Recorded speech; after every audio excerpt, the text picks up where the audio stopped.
Does anyone else hear a buzzing sound? Oh, that's me. Sorry. Just real quickly, I know that we want to get started, but I just got some dice from Roll20, and y'all, they are gorgeous. Oh my god. They're metal, but they have a resin glitter layer, and it comes That's amazing. There's a rainbow of color, so each one is a different one.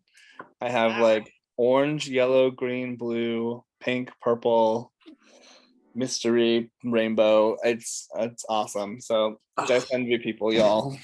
Yes. You're a dice goblin like me. Actually, just speaking of dice, I backed up the Dragon Eye dice from Spidermind. Dope. And they are currently releasing like samples at the Indianapolis Gen Con. And do we know if any of our peeps are going there? Because I know that we have 2 in our group relatively. I don't know, but let me turn off the virtual background actually, because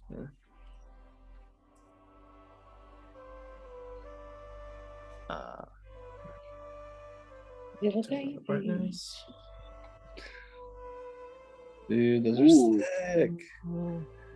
I like that. I like the eyeball. Sorry? Really pretty.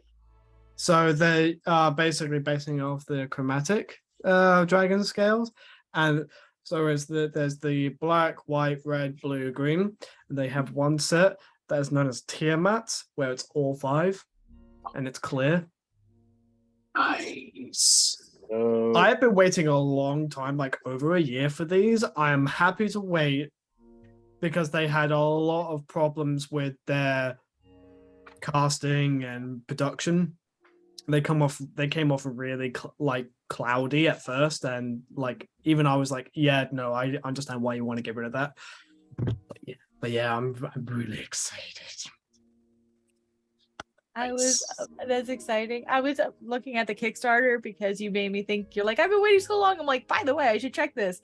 I've been waiting for the Kickstarter to get over 300,000, because if it gets over 300,000, they're adding another story, like an extra, like they're gonna create a whole new story and add it as well to the thing.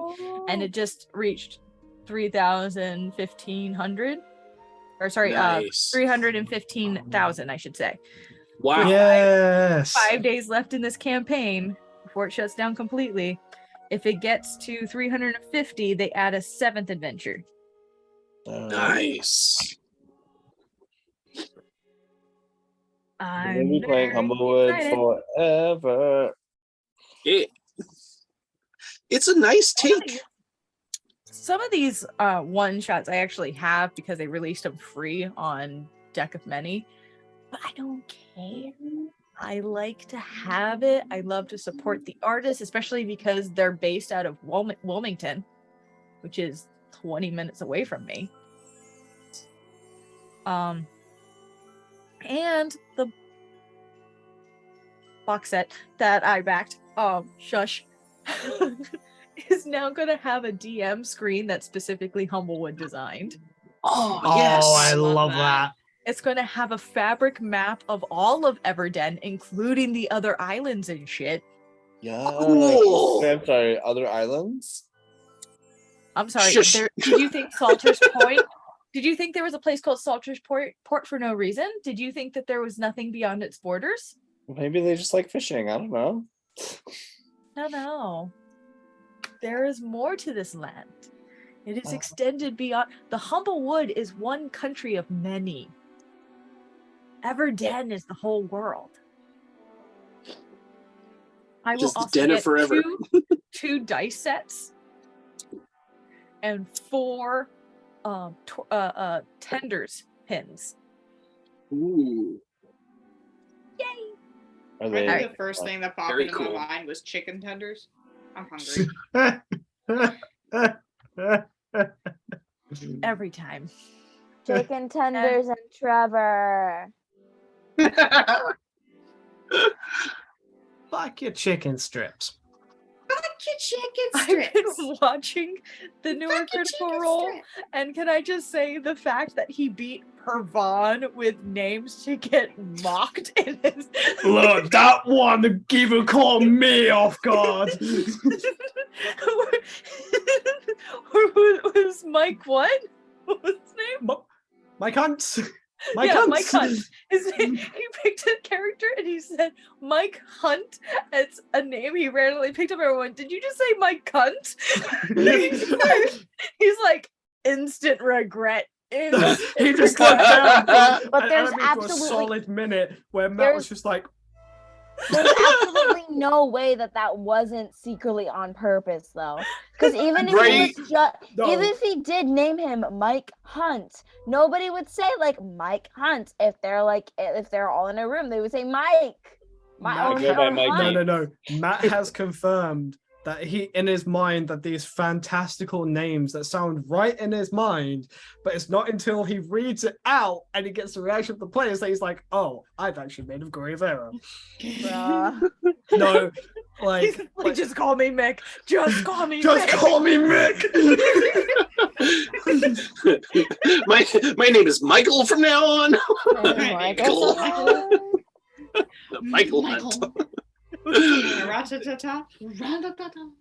Michael. Alright. So, it has been a couple weeks since the last incident that has taken place. Ling, as an employee of the Candlekeep, you've heard rumors of an occurrence that happened a week or so ago, where deep within the oh my god, not the stacks. What the fuck are they called?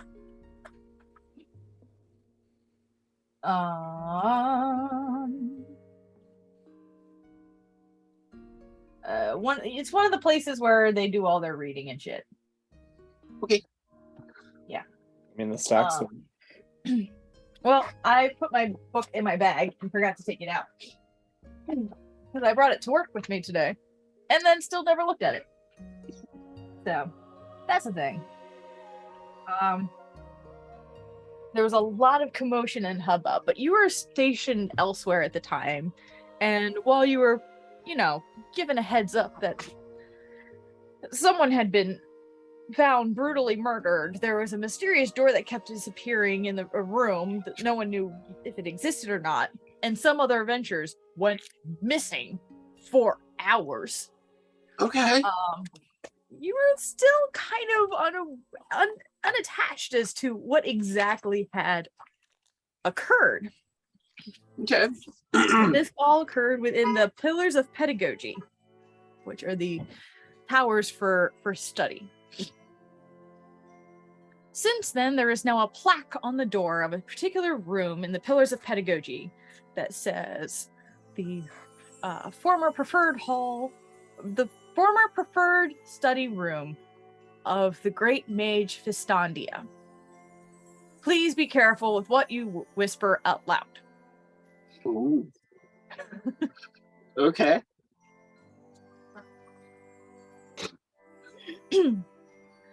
The rest of you have had the rest of you have been able to get some research done in that time, and keeping an ear to the ground have learned that no one actually found the fucking imp. It's just gone. Ruh-roh.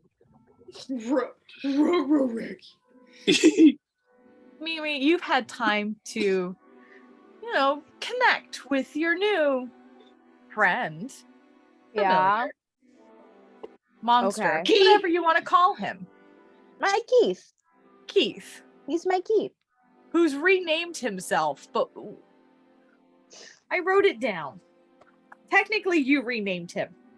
Oh, he didn't want to be named Keith? No, wait, no. You originally called him Pound Cake, and he did become Keith. Yes, I Yes, got it. no, I got that's it it. backwards. Yeah, he did not want to become Pound Cake. He does sometimes. Whenever you go out in public, he either takes the form of a toad or a bat. Both are things in his repertoire. So depending Yeah. on what you are doing with him, he tends to join you in those forms, but behind the privacy of your own doors, or should I say, your friend's door that you've been sharing a room with, you have the full form of your closet friend. Yeah, so Jinx, I brought home a frog, but the frog, you know the frog. Pound Cake came with us, but Pound Cake wants to be called Keith. So me and Keith are vibing. I'm probably gonna convince Keith to become a bat a lot because I can be a bat, and I wear this very wide-brimmed hat out in the sun, and he can just hang off my hat. That is true. With the hat, I was trying to think of how he could like hang with you, but with the hat, he either sits on the brim like the fruit bats sometimes do, or he hangs from the brim.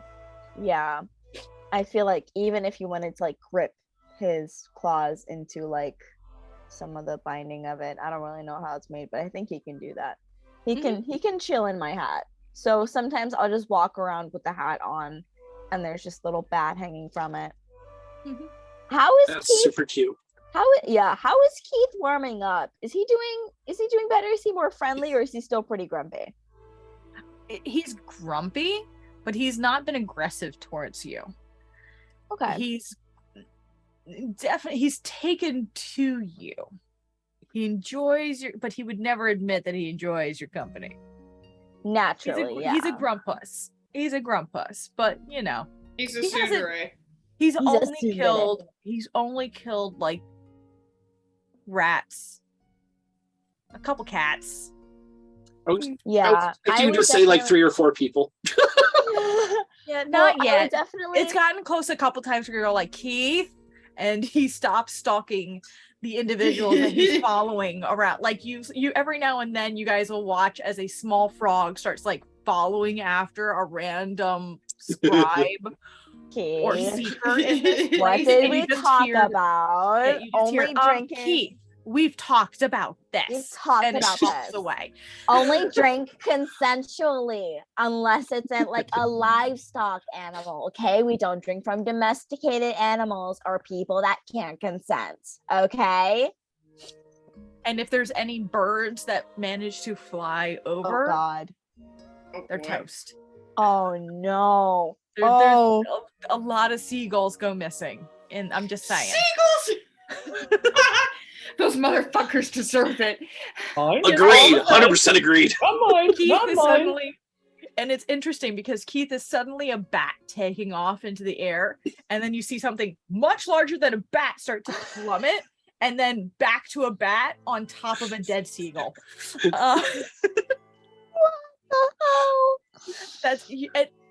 You hear rumors, Ling, especially amongst the scribes, of this weird thing that keeps happening. Like all of a sudden there's something giant fighting a seagull falling from the air, and when they go to check it out, there's just a bat just drinking the blood of a seagull, and they're like, Ling, being a changeling, probably would have taken extreme interest in those stories. Oh yeah, probably. Yeah, it probably wouldn't be hard to find them either, because Mimi's pretty social, at least at like nighttime. Renji, you've had time to pour some research, not only just into cursed blades and blades of legend in general, but also different creatures that may have been able to cause such a blade to exist. You have been cram student at the end of semester. Like I wake up, I study, and I stop studying to get my full 8 hours, and that's it. Mm-hmm.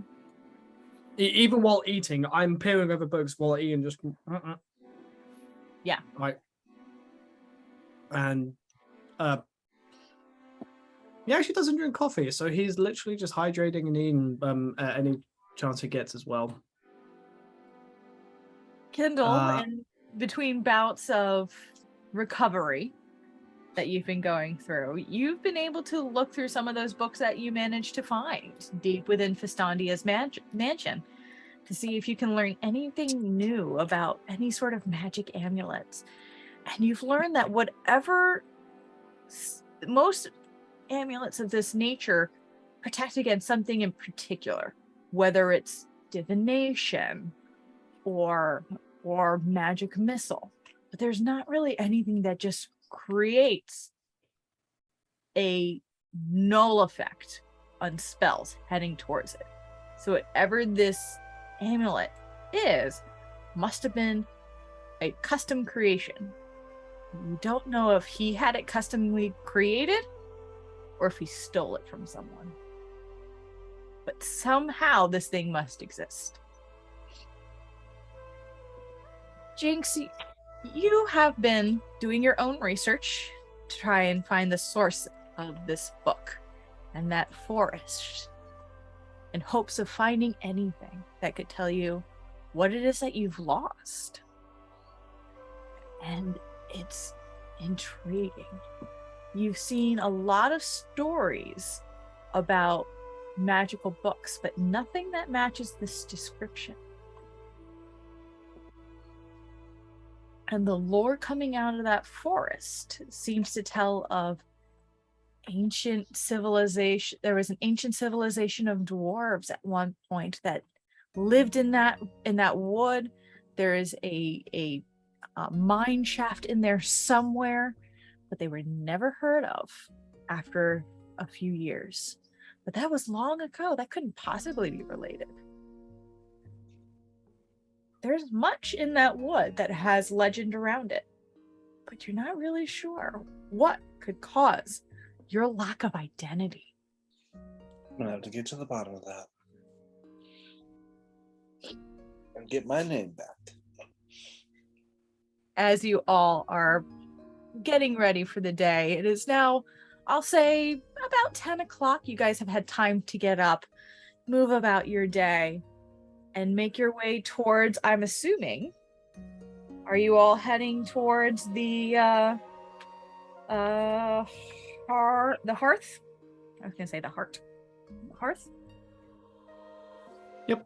The typical tavern-like meeting room. Yeah, I'm definitely gonna, if Jinx wants to go, I'm gonna make sure that he's okay the whole time. Yeah, Jinx is more comfortable, but like preferably if we get our own room or like sit in the corner. Mm-hmm. As you Go on. as you enter the hearth, which Ling has not had the wonderful description as you I enter have this not. room. You've been here before, but it's forever a marvel as you walk past that modest exterior with the two small windows beside a single door. You enter and are greeted by a considerably larger, warmer establishment.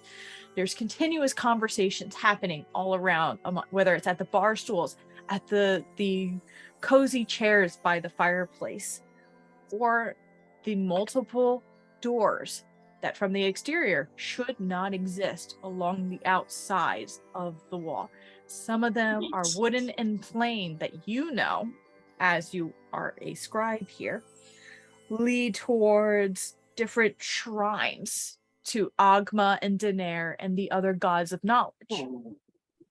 And some more extravagant, almost purple-like doors require key for entry. Those are private individual rooms for study or whatever other purpose that are available to the patrons for a modest price.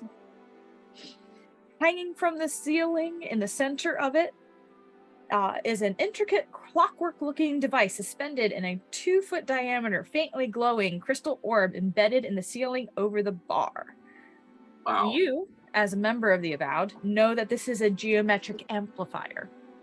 Oh, So it helps okay. maintain the structure of this place. Oh, got it. You Part of the also TARDIS. make a history check for me as you have worked here and you've talked to a few people. 6. 6? Yeah. most that you know is that it helps maintain the structure of the place. And it was created specifically for this hearth to maintain the extra-dimensional space, which is not an easy project.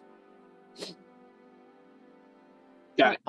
But you walk into the bar as you have a day to yourself for the first time in a while. Just about the same time as Mimi and Jinx are entering. Kindle and Renji, are you already within the hearth, or are you entering around the same time? Renji would be the last one to enter. But to say, Kindle will probably be in like a hair earlier, probably looking like shit.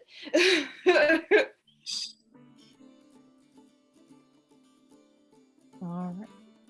So, Kindle, do you go straight to one of the bar stools then, or were you going to also try to get your own private room, or? Should go to one of the bar stools. All right. So, as you walk in, Jinx and Mimi, you see the all too familiar, bright red-haired Kindle at the bar stool, enjoying a beverage and some nice foods. Strong cup of coffee. Mhm. I'm gonna gently drag Jinx with me just to over to Kendall. I'm like, hi babe, how's it going? Hey, good to see you again. They were talking to Kendall, right? Mm-hmm. Yeah, she'll just. Good morning. Sip her coffee for a second. Did you sleep well? Yeah, like the dead. Keith's okay. Keith's. Oh yeah, I told you this is Keith now, right? Yes, I believe so. Yeah. Wait a minute, Sarah. What is Keith's preferred pronouns? Keith. When you first ask Keith is like, what?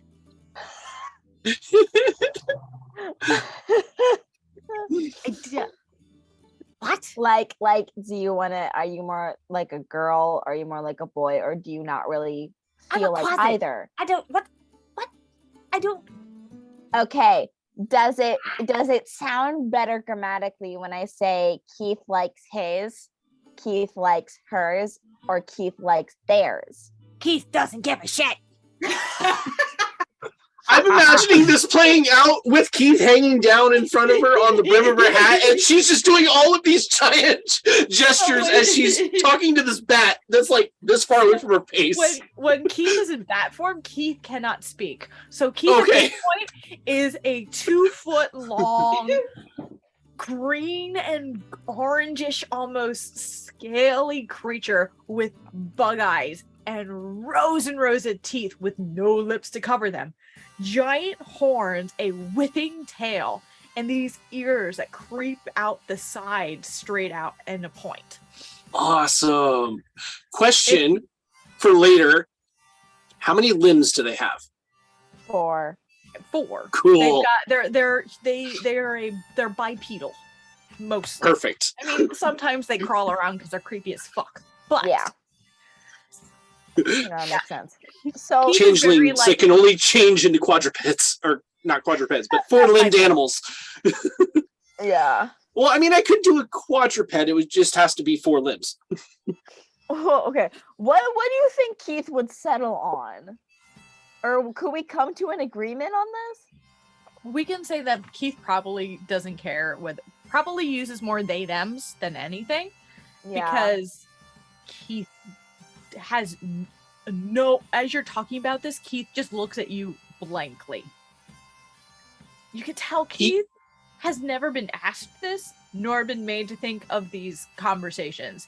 Okay. Keith also has an intelligence of 7. Okay. Well, we'll vibes? work on it.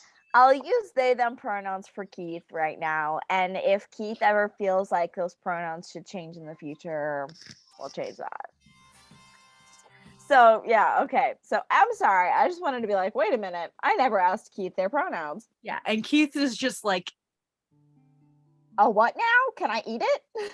Can I eat it? Pretty much. What's a pronoun? Can I eat it? Can I eat it? Like, still has, like, bits of seagull sticking out of their mouth. Jesus. Pronouns? What's that taste like? Right. So okay, so yeah. Anyway, sorry, that was a little derailing. Back to talking to Kendall. She's like, "Oh yeah, I told you this was Keith now, right?"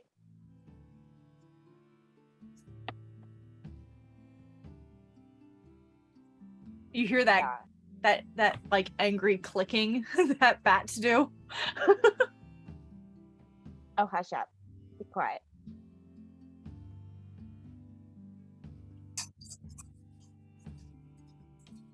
I'm sorry. Did you like pound cake better? Because Keith didn't like pound cake at all. No, I really don't care. Okay. Okay. Are you doing okay? Either way, I don't. I'm feeling a little under the weather this morning, but other than that, I'm fine. Oh. Did you always have a little accent? What? Did you always have like a little accent? Have what? A little accent. Oh, a little accent. Yeah. Sometimes it slips in and out. Okay. Because I'm trying to discern whether or not this is Kendall or if it's somebody else. I mean, you could make an insight check. I'm gonna make an insight check. Okay. Make an insight check. I'm gonna make an insight check. Oh, nope. That's an at 1 plus a 2. Oh, so no. 3. As far, you know no. what? You're not entirely sure that you're talking to Kendall at this point. It, like as you're talking, you're having a moment where you're like, is this the other one? Is this another one? Is this? Did Kay slip in here? Like, You know what? She's actually gonna like kind of act a little weird, like, okay. Are you alright? Yeah, I'm fine. Are you all right? As I said, I'm fine. I'm just really... Lynn, you walk in about this moment. You see there's an Air Genasi bartender who is just standing at the bar looking at them like, will you fucking shut up so I can ask you what you want? As this bodacious woman is staring at a fire Genasi who is sitting there like, why are you looking at me like this? There's sexy number 1 and sexy number 2. Yes. While an emo kid is hovering in the background. And sexy but sad. Would you like to describe your character as they enter the hearth? Oh, jeez. Okay. So you see a very, very small, probably like 2-3 feet tall. What are they going to look like today? Probably humanoid. Probably looks more like a gnome today. But they're wearing full chainmail armor. They've got they use a maul kind of as a walking stick, just a big old maul, bigger than they are. And then they've got a tiny little hammer on their belt and a battle axe strapped to their back, and a book on the other side from the hammer on their belt. The eye is kind of, if you look closely, they kind of shift very slowly from color to color. Just there's no real pattern. It's just kind of shifting slowly. The hair is probably about my length, full head with blonde hair, dark skin, and I walk in, and on my way up to the bar, I'm gonna pass the denier door and just touch it and give a little bit of a prayer, and then head up to the bar and ask the Air Genasi for breakfast. Oh, someone ready to order. Great. Yeah. 3 sausages and shit, no, I can't drink today. Fuck. No, it's my day off. And a large beer. When has that ever stopped any of us before? And goes back to grab Fair. I'm sorry, I'm new. As someone who works in hospitality, the number of times my coworkers who come in and admit, I'm trashed.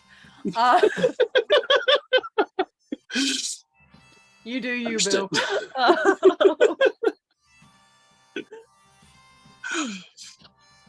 And goes to get your food, and you're able to settle down on one of the stools that's not too far from this group. I'm gonna look over to Mimi and kind of notice the bat and the brim and the outfit. And I'm like, nice bat. Just kind of look over, give the compliment, and look back towards the bar. It makes that angry bat noise as you address it.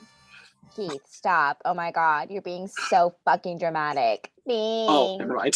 I was gonna say, I speak Infernal. Do I understand it?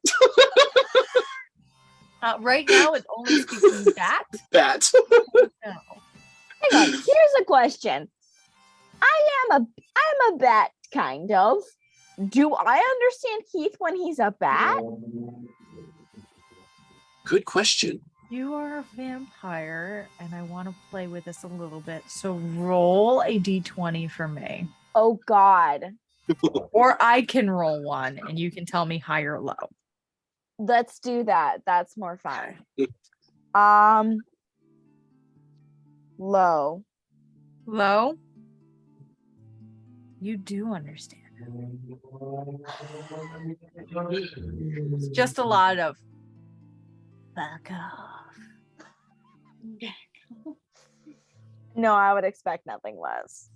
Yeah. So yeah, I can talk to him when he's a bat. Communication is probably better when we're both bats or when he's his It's normal much more form. clear. It's much more clear. But you can't speak bat back to him. You just know that he can understand you because he also speaks common. Right. He just can't actually vocalize common in this form. Yeah. Okay. That's fair.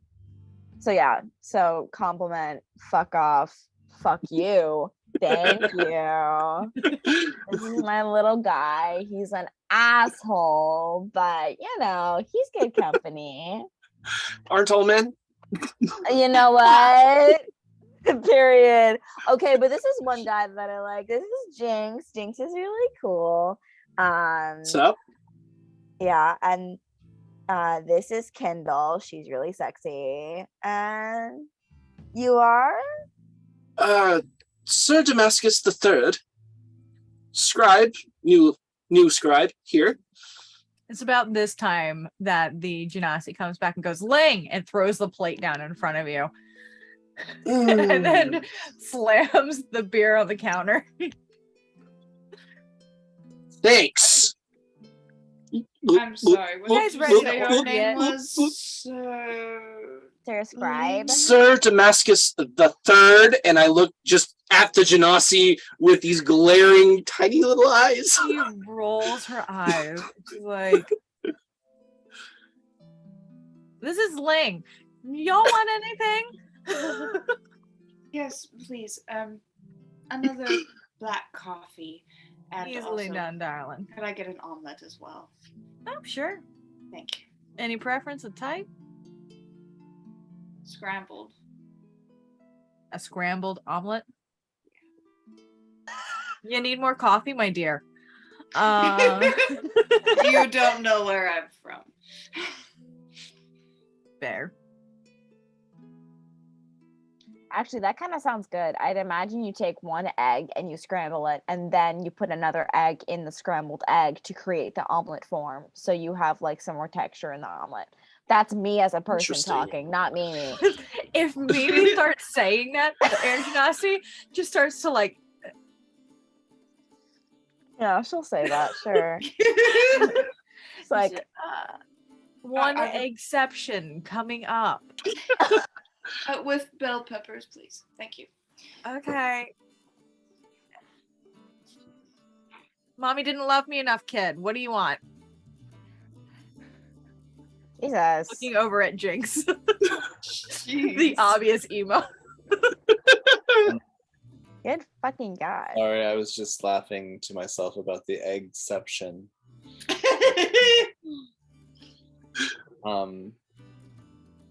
Could I just have a cup of tea and a key to the room back there? Oh, yeah, sure. That's no problem. I think they're 2 gold. Yes, 2 gold. Oh, sorry, 5. 5 gold. The demi-planar chambers are just 10 gold. But I can do that. You want the food brought out that way? Yeah, I may order something later, but if that's fine. Is that okay with you guys? Do you mind joining us, Sir Damascus the Third? Oh, sure. I've never been invited into someone's room before. This is new. They're a little less loud, and much nicer than this room here. Not that this is a bad room. It's just the common area. Yeah. What about you, Boobacious? Another bowl of raw steak? Yeah, could I get one like to go? But like, I don't need a lot.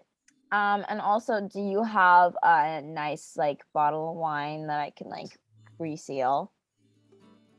Yeah, I can do that. Okay, I'll take that like also just to go. Okay. Okay, I'm gonna turn to the others really quick and be like, I'm gonna take care of Keith really quick. We're a little snackish. Renji, it's about this time that you start to enter in to the hearth.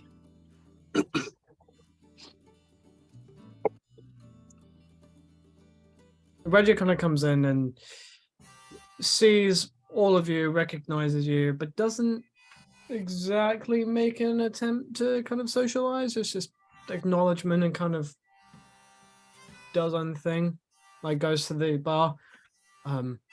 One jasmine tea if you have it, and could I get a bowl of rice and chicken? Basic bitch, got it.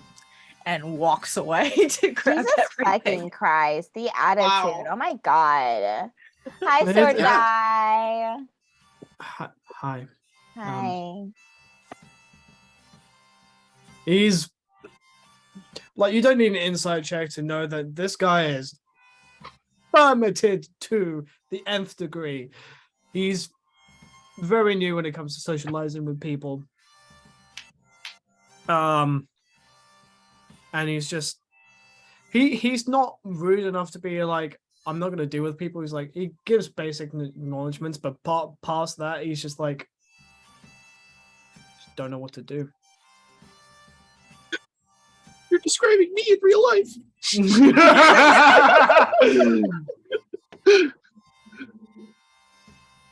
I know, it's great, right?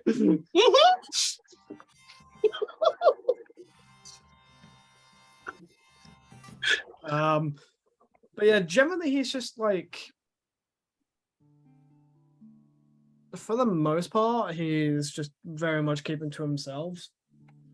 But he doesn't seem like, it doesn't have that air of him that says, oh, don't invite him, he won't do it. Like, you could invite him, but it will take up, he'll be very sheepish and quiet. I'm saying all of this because he's very hard at like hiding shit.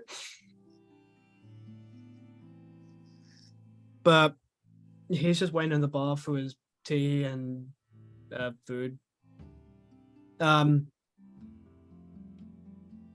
Mimi will probably slide over and be like, hi. And then she'll get Keith to get on her finger and like put him right in his face. Like, you remember Keith, right? Yes, I remember. Hello, Keith. Yeah, little angry chirps. And they're like, oh my God, shut up. You're such a drama queen for no reason. We met a scribe that works here. You hear, Mimi? Bite your face off. Like, oh my god, you're Love such a this. fucking drama queen. We're gonna go get food, I swear. We met a scribe that works here. Hi. Hello. I've seen you around. Like you're. Yeah, I work here. I'm kind of all over. Still a bit new. How's working here going for you? Not as I thought it would, but not bad. Not bad compared to my old life. Well, I can guarantee you there are worse jobs. Been there. Well, if you count surviving as a job. You see him like break into a 1,000-yard stare for a bit. Quite.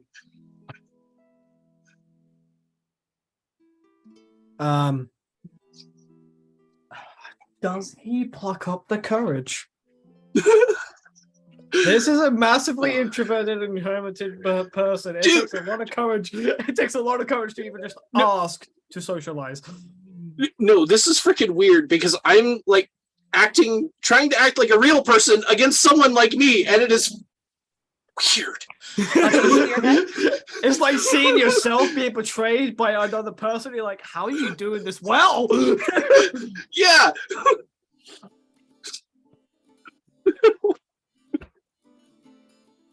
Wow. Feeling outgoing today, are we? Yeah, no, I rolled a 19. Okay. He's like, would it be alright if I hung out with all of you? If that's not too much of a bother. 1,000%. Yeah, I'm gonna head out in just a second, but I have the room ready. If you all are, it's that one over Wait. there. You actually seem relaxed a little bit at the thought of privacy. To that question, I would like to do an insight check on Renji. Roll. Go, bro. 18. What are you trying to? Oh my god, I lost the thought. Just kidding. I lost the thought. I'm so sorry. Are you evil? Well, Oh, right. You were asking if it was all right to hang. Kind of just a vibe check. Like, are you a cool person or are you more of a secret killer? I guess.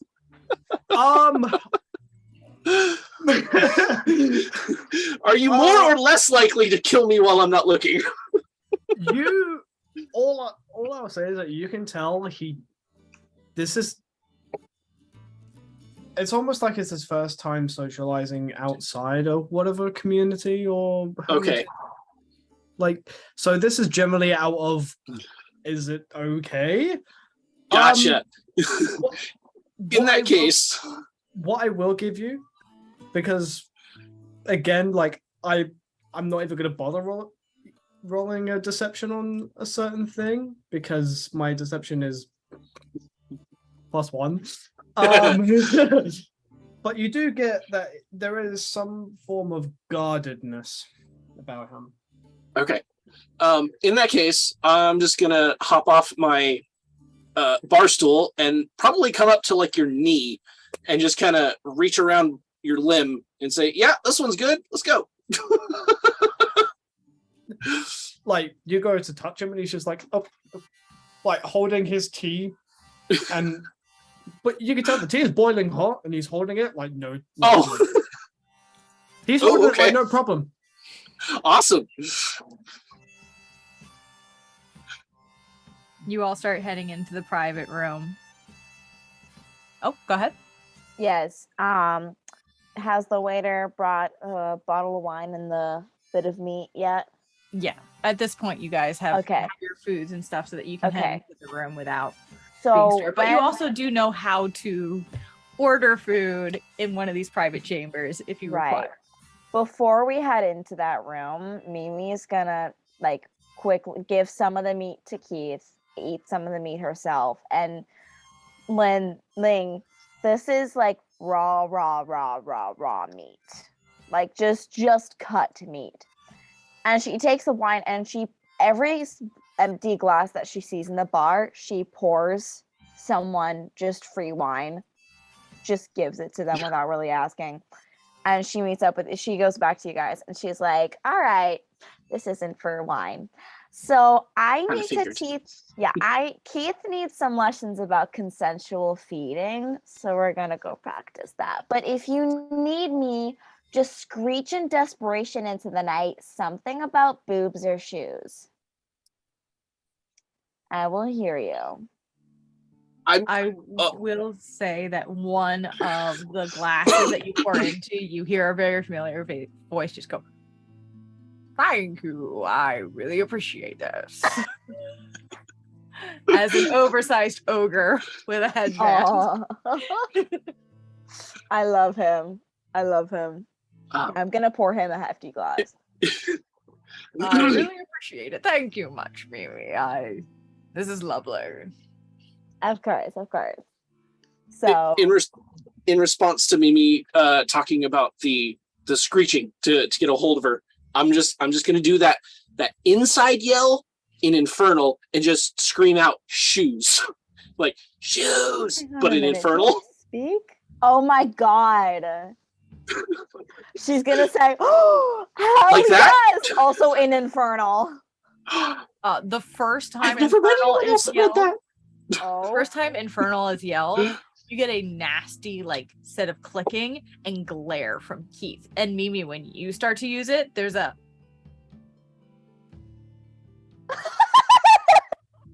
Wait, does your bat not like that? and it just flutters into the room.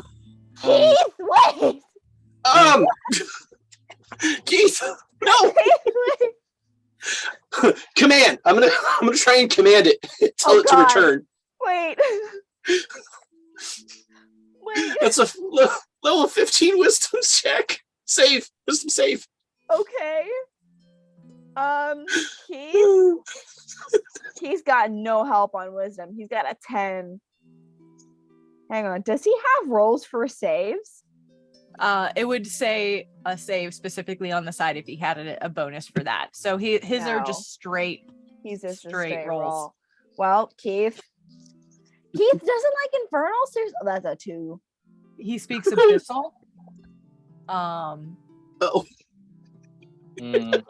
And Mimi, make a history check. Okay, we'll see how that goes. He does return, but he's angry about it. 15. 15. As you've been trying to research, so this is why it's a little bit more knowledgeable. You do find a few books on like different creatures, infernal creatures, abyssal creatures, vampires, lycanthropes, things like that. And you learn of a feud between abyssal creatures and infernal creatures. They fucking hate each other. Oh. And the Quasits are abyssal. Okay. So they're both evil entities. But the Hells and the abyssal creatures, different factions that don't get along. Okay. Yeah. No, when she remembers that, she'll just go, "Oh my god, Keith, I just know the fucking language. Don't take it so seriously. What the fuck?" Well, if he doesn't like Infernal, and I'm just gonna say in Celestial, is this better? Yeah. No. No. Definitely not. Okay. Do you speak Abyssal? I'm gonna say no in Elvish. Mimi's gonna go back also in Elvis. No, yeah. I didn't think that would work. It's so funny how we have so many languages in common, and that sentence is going to be broken up into three of our shared languages. Yeah, she's gonna kind of do the same, mostly in common, but like go with Elvish and Infernal. And she's like, "Yeah, how old are you?" I don't really know, to be honest. Okay. Wow. Yeah, I'm a few centuries, so I figured you might have had enough time to learn some different languages. I mean, I could be. To be honest, I kind of woke up without a whole lot of memories, and Oh my god. I don't necessarily know exactly what I am, and my face is just gonna change to look like yours for just a moment, and then go back. I could be anything. You could be me. That's a good thing to be. I mean, looks like it, yeah. Wait, Keith can do that too. Keith, can you do the Wait, thing? really? Do you want to do the thing? Keith switches into its closet form. So now you actually see the 2-foot tall, impish creature with the clawed hands and feet and barbed tail, and just goes, Oh my god, Keith, you're so pretty. "Don't do all that, frog." This is the first time Renji has seen Gotta something be. like this, correct? Yeah. It was think behind that- closed doors last time, so yes. Did you see? Immediately hand on Wakazashi. Oh my god, no! I'm gonna Yeah, let go of dude. him a little bit. Yeah, I'm gonna step in front and put my maul down. Eat your like, face. That's the same angry frog I had on my boobs. Keith, shut up. This is the same angry frog I had on my boobs all day. Forgive Keith, me. you're not making I'm it a any little better. jumpy, and this is the first time I'm seeing anything of that description. You know, that's fair. Keith is still an asshole, so You're an asshole. But he's You're- not an I'm asshole. gorgeous, okay? I have boobs and you don't. It's not my problem you're jealous. so And he's now like reaching for your bowl. For mine? No, the bowl of the I was gonna say, good fucking luck. He Jesus. doesn't want your rice. He wants the bloody steak. Ling turns to Keith after Mimi mentions jealousy and says, "Speaking of jealousy, how do you do that? Is that like a magical thing, or is it a physical thing?" Talking to Keith. What? The changing. Yeah, you bat. I'm not sure what this form is called, but Keith, and I heard you were a frog as well. Mhm. And I just, well, I'm assuming that Keith saw me change my face when I was looking at Mimi. I just do it. So do I, but it's more of a physical thing. I'm sorry, I'm just very interested in the. I've never met anybody else that could change their shape. Really weird. You're really weird. Thank you. And it goes back to like just nomming on a piece of steak. Just looking at you like, Okay. So, anyways, asshole, if you've lost your memories, this is kind of a good group to be in because we're all looking for something really specific. Yeah, mostly my memories. Yeah. Oh, you too. Not a great thing. Well, I can't really change my appearance though. Yeah. No, like I said, it's a very unique kind of thing. I've never seen anybody else be able to do it. And I look over at Keith. Keith, as you keep staring at him, he's perched on like the table. And he just like shoves the steak in his mouth and then like crawl leaps to the other side of the table and then like Gollum sits there with his steak. Just like, stop staring at me. Hey, Keith, we're gonna go in a second, okay? You need to hurry that up because this is just a tide over.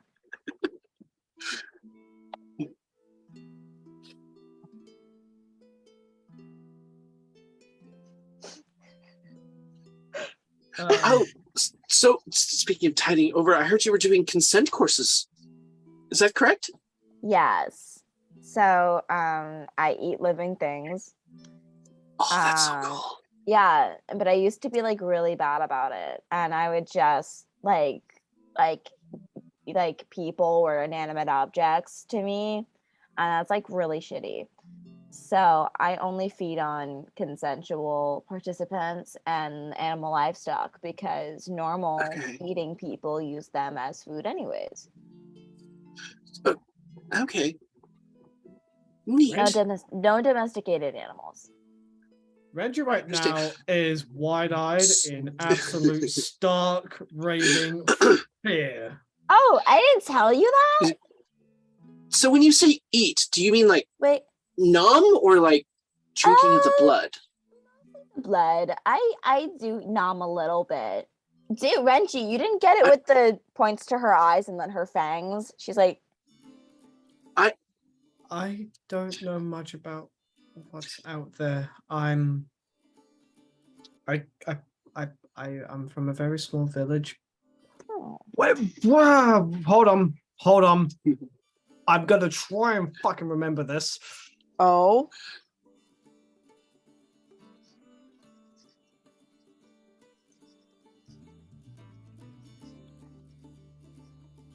I don't know what you're trying to remember, so I cannot help you. Where I'm from. Okay. I swear I have it written down. I swear I have it written down. Uh-huh. Okay, well, he's looking at that after. What? Oh, no, okay. I live right by like a small one house village of near Scornabel. Middle of nowhere. I have no idea and rarely left them apart from picking up trade goods. DM, would I have traveled there? Make a Or would I remember traveling there? Yeah, make a history check. Okay. Isn't a one house village just a cottage in the woods? 1. We had a lot of land. No idea. To You've ourselves. never heard of it. Really? Dang. Yeah, if Probably you rolled was a that other natural way. one, you said 1, right? No, I rolled a nat 20 plus 1. I thought I heard the 1 only. And I was like, no, Oh. nothing. No, you actually do. It is a tiny little fishing town. It's up the river of Baldur's Gate. Through the woods. Okay. They get a lot of their trade from Baldur's Gate. And Renji lived a couple days travel outside of that town. So that town itself is not bustling per se, but you know what you'd expect from like a tiny little trading stop. Okay. It's a good place to get goods that you wouldn't expect. It's a good place to get information coming in and out of Baldur's Gate. Perfect. Oh, no, Renji, I was there. I've been there. It's a nice little spot. I stayed there for like a few days, weeks, maybe when I was traveling here. Like, I think I got a really nice fabric that I made a skirt out of because, like, I heard of some nice little tailor shop that was around, but it was mostly like all the fishing that was like the center of it. No, you're right. It is the middle of nowhere. So, yeah, anything outside of that, I have no idea. Okay. Well, now So- you know. I'm not. You're not gonna.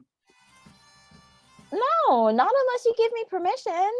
That would be like wildly uncomfortable for everybody involved.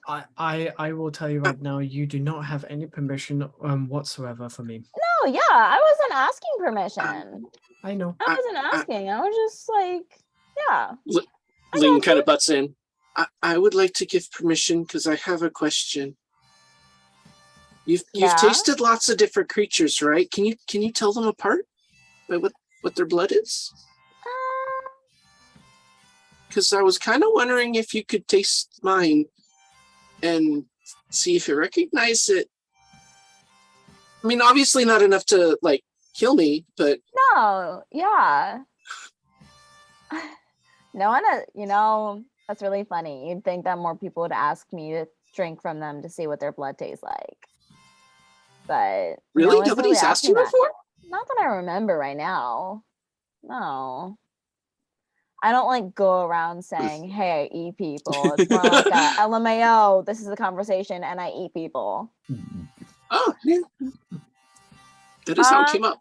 I mean, it's like the more similar that creatures are, the more similar they taste, but there is a variety.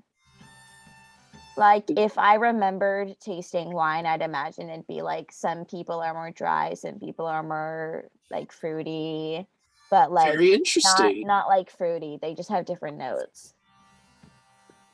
Very neat. At your earliest convenience, I would like to request a tasting. And they just get this really weird, confused look on their face. No, yeah. Not on the itinerary I had planned for this session. I was about to say, Same. I've given up trying to predict where this shit goes. I just go with it. Yeah, But with the DM, it's just like, you know what? Because we'll do a tasting. It's okay. How about we'll schedule a day next time we're out. We'll make it like a nice little day because it's gonna be kind of painful, not in the neck region, somewhere on the arm, but that's gonna take. It's also a mental game. So on another day, also when I don't have a hungry little asshole at the side of the table. Yeah. Well, I'll give you a taste, and I guess that might help you. Yeah, I mean, we'll see. If not, it's free meal. Kendall, as this conversation is happening, just make a quick perception check for me. Oh. Perception check. Okay. Yes, sorry if this got weird for anyone. I didn't know it was going to go that way. I just Not had a at random all. thought. Not at all. I'm just like surprised. I am here for it. Okay, cool. The sad thing is, I prepared for this. Neat. Like, I figured at some point Mimi was going to try and eat off of somebody, so I know what's going to happen. Like, I've prepared for this. Okay. I got an 11. What is my life that I'm preparing for my players to eat each other? Actually, and more like a taste test than actual eating. Okay, Kindle got an 11. Yeah. 11? Yeah. You just, as you're drinking your coffee that has been refilled nice and piping hot, and you hear them talking to each other about eating each other, you peer across the table, and it's not there anymore. Keith is no longer sitting there on the edge of the table. Shit. Do I notice this? You're mid-conversation. Kindle. Oh no. Where's Keith? Keith. Do I know where Keith is? Keith. Roll a perception check. Yes, I would need like to. would like to Holy check. Like I roll it as well. Oh God. 12. Get a 13. Nope, and nope. 15. 15? Barely. You just start to hear like a little, you almost hear like some of the chairs underneath the table getting closer to you guys, getting just pushed out of the way ever so slightly.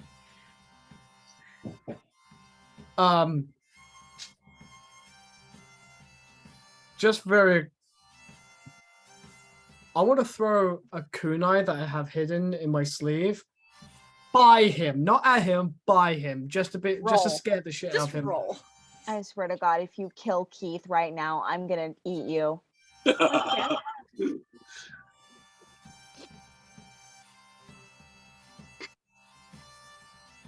24. Oh shit.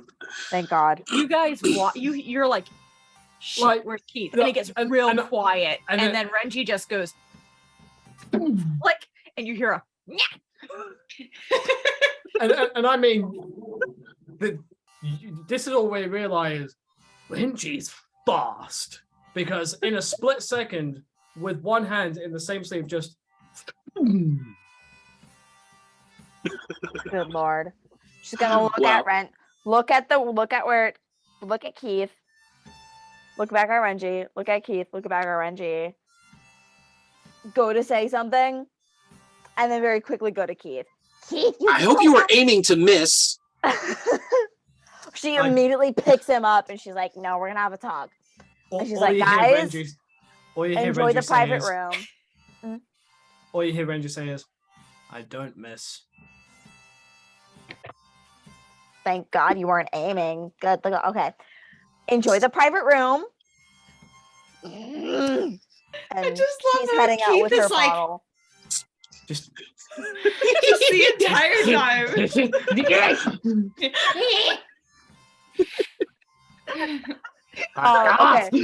Before gremlin.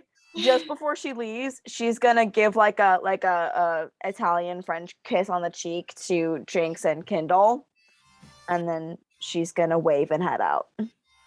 As you start heading towards the door, he's like, no, and goes frog. Oh my God, you hate this form. Why are you a frog now? Oh my God, I can't even understand you at this point. Oh my God. And We've got the room for a she's while. arguing with this frog as she walks out. Jinx, you start to have flashbacks to this thing attacking your boot as he's going toad again. Oh man. We've got the room for the afternoon. Wonderful. I'm We'll sorry. jump over with Mimi and her conversation with Keith, and then we'll Oh. come back to the group. Okay, I was gonna leave and go to bed Oh, okay. because I can feel myself fading. All right. So you head out. You lecture Keith Yeah. and take time to A lot. yourself. Yeah, I'm gonna teach him. We're gonna find some like cow or pig or something, or a human being who's okay with being fed on, and we're gonna talk about consent. Just because I want to see how this goes. Just roll a persuasion check for me real quick. Okay. I'm gonna keep, even if it takes like every session from now until forever. Oh no, it's gonna take now until forever. That was an 8. You find a scribe. Roll a d8 for me. No. I want to see who you talk to. Oh Lord. Oh Lord. Oh no. 4. 4. Which one's 4? Which one Let's is find out 4? which one's 4. It's Sir Damascus in disguise. What? Keith. Readers. Aha. The third, thank you very much. You said 4? Yeah.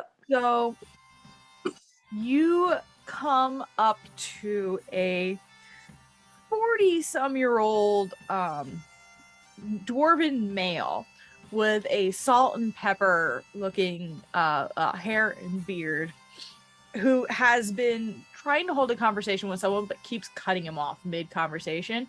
Eventually the guy just got frustrated and walked away, and you come up to him and you're like, hey, can we eat you? As you have a toad perched on your shoulder. And this dwarf just kind of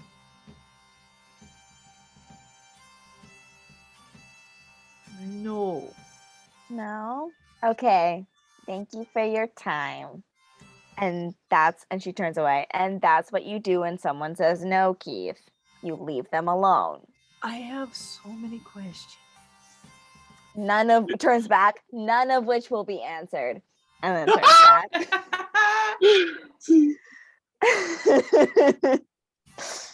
Right? How's Keith?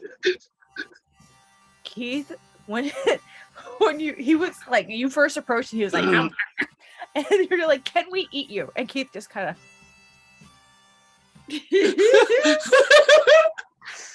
The audacity. We ask? Why would you If- do that? if a toad could have an expression of the fuck, that's what just happened. And then you walked away without eating anyone, and he's like,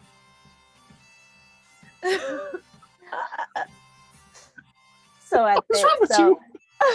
so this is the point that we find another option. You'll get it eventually. Oh no, I'm never gonna hear the end of this. He's like trying to jump out of your hands, but you know how No. to In the cleavage. And then she's gonna go on a whole rant about consent on their way to like a farm to eat a sheep. If anyone ends up passing by, they see a woman talking to her boobs while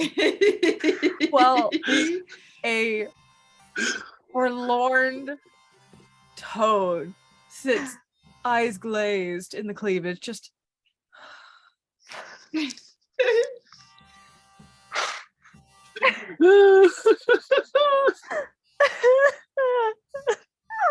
It's funny. It's really funny. that's where we can leave Mimi. I just had to Perfect. get that out of the way. Just wrap that up a little bit. That's fucking- okay. I love these stories because y'all are so chaotic. This is amazing. Chaos Gremlin. Chaos Gremlin. Yes. It is going to be really fun seeing Ling. What am I saying? Ling and Keith change on a dime. That's going to be fun. Keith can only change into a couple things. Yeah. But like that might create some fun little moments. It's definitely got Ling thinking because they've never tried to change into anything but other people. Oh yeah. So now it's going through their head like, can I change into a bat? Well, no, maybe. It's a good Frog? thought. Frog? Well, I'm going They to want go to try. bed. Yeah. I'm going to go to bed, everyone. So please continue, and Mimi will meet up with the party next time. Bye, love. Bye. And then you'll hear me getting ready for bed.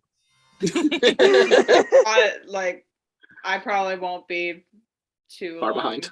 I'll probably till like midnight or so. That's Okay. totally I'll be fine. out. Okay, cool. We've had a Bye, guys. long day.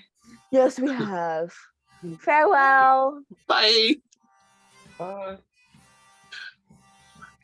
All right. So your name is Renji? Yes, Renji Sheathstep. You can call me Jinx. It's nice to meet you. And to you, Jinx. And also you. Is it Sir, Lord? How do you have a moniker, a nickname? Sir Damascus III. I will answer to Sir or Ling. And they just give this biggest exasperated sigh. All right. Well, it's a pleasure to meet both of you. If we have You as well, Jinx. I'm sorry, I'm a little out of it today. There's just a lot going on. You could say that again. I mean, I have no idea what y'all going on, but this is a lot for me. Yeah. So tell me, how long ago do you remember your first memory? Let's see. I might have that information scrolled down. Just a moment. Also, Kendall, did you need some more coffee? Always. Always. And he'll go over to the board with the menu, and he'll just tap a couple of things. Oh, right. All right. Okay. You watch the selections flip and then give off that glow. Could you also, would you be a dear and put in some lavender in it as well? Yeah. Like some kind of lavender creamer or something. You know what? If they don't have it, I think I can whip something up for you. But let me write it down, and he'll do the thing where you write the special order. Yeah. It gives that pulsing a couple times and then a long glow flip. And you're led to believe that it went through. I can remember back about 13, 14 years. Now I have no idea if that's like when my memories stopped and restarted, or if that's how old I am. But about that long. What's the last thing or the first thing you remember? If you don't mind. I know this is strange, but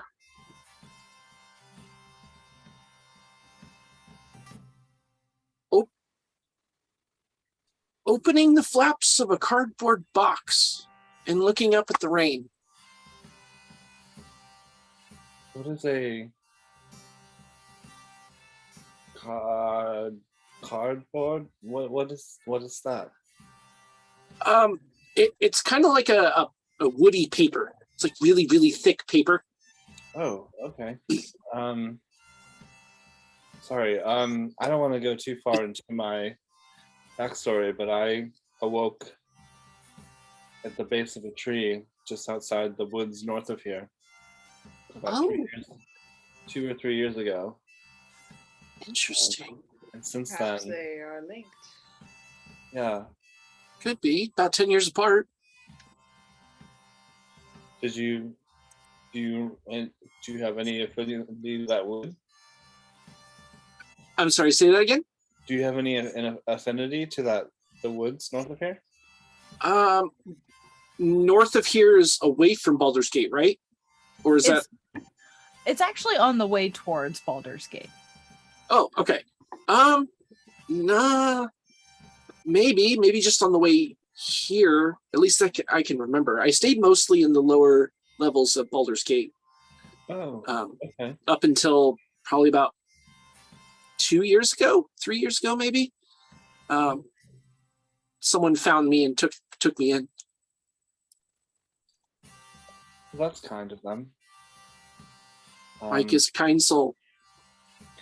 Yes. How did you become a knight?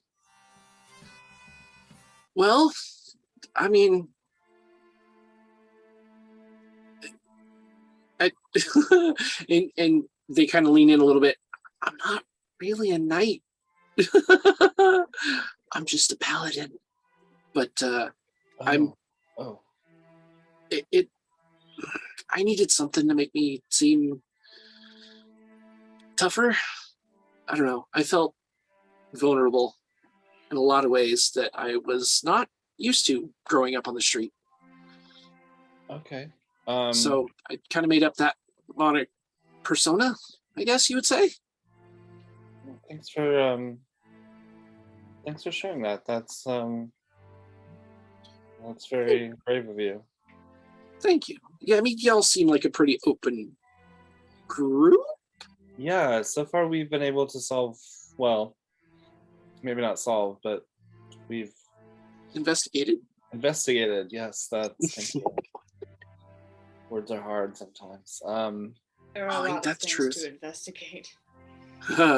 Tell me about it. But I think if we work together, we have a better chance of finding the answers we're looking for. More eyes are better than two. Or one. And I just, oh wait, no, I don't know if I can do that. I was going to say, I just kind of. Same arrangement of limbs. Yeah. So, no, never mind. I was going to go Cyclops for just a moment. Jinx is going to look at Renji and be like, what? I noticed you were a little unsettled by the closet, but they're relatively harmless. I don't know what's harmful or harmless in this world because I haven't been out in it. And you see him kind of like just contemplate for a moment. I was never allowed out apart from just the nearest town to pick up supplies. Was there Wait, you had to ask permission to leave? It was forbidden. Wholesale. Were there things that would come at night, or was it risky for your tribe to expose themselves, or It Was was it just a matter of policy? It was just a matter of policy from my father. Oh. Well, The only person he was a little bit more lenient to was my older brother. oh, did they come with you here? No. Hmm. Well,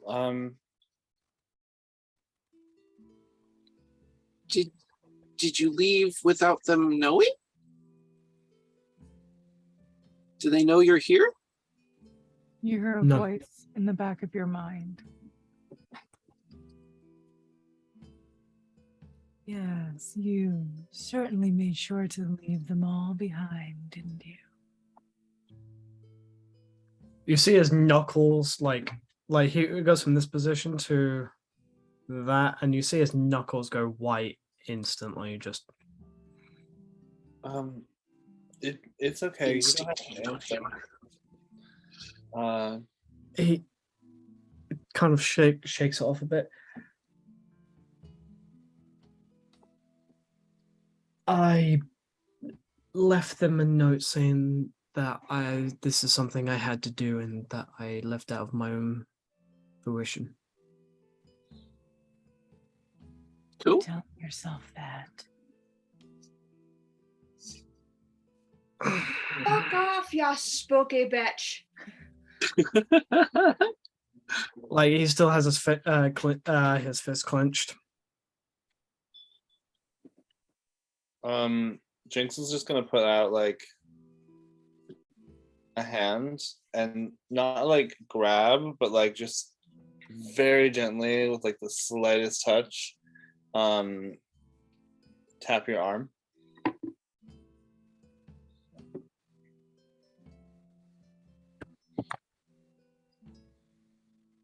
High or low, Jinx?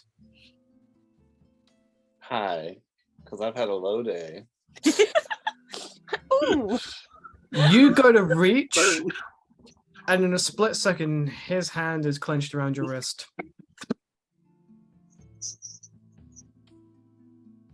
Respectfully. Then he lets go. I'm sorry, No, It's all good. We all have our personal space, you know. It's we're good, right? I was just gonna ask if you wanted to join us while we investigate our own mysteries here. It's at this moment you guys start to hear a gentle knock on the door. it's fine. I'll go sir. He opens. Ranger, we're going to open the door slightly. The air genasi is there with a pot of coffee that had been ordered, and a small tincture about this big and this wide of a lavender essence to add to it as you wish. And behind them is another figure with a stack of books. And the genasi drops off and goes, their turn, and walks away. And the scribe comes in and goes, the latest research that you've requested. Ling, why are you here? Hey, it's my day off. I can spend it with whoever I want. Thanks, Jared. Now leave. God damn it, Jared! Shut the fuck up, Jared. Whatever. My day off. And leaves them on the table. He will take the books and pile the coffee on top of the books, and you can see that Reggie is very dexterous, and places the books on the table and gives the coffee to Kindle. She will gratefully take the coffee and like pour herself the cup with the lavender. Just take a very deep inhale. Kindle, I hope you don't mind me broaching the subject, but Mm. Are you okay from yesterday? Well, this would have been a week or so later. Oh, a week or Just so so. you're aware. Oh, Yeah, are you? I should say that in the beginning. I don't know if everyone caught it. Are you okay from that incident? What incident?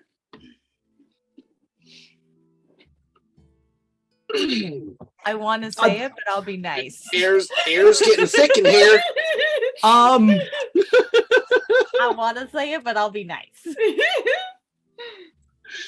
He's gonna roll an insight because Go ahead. again, social Roll your cues none. perception. Roll your persuasion or deception, Kindle, whichever one you think is more accurate. He's gonna roll insight.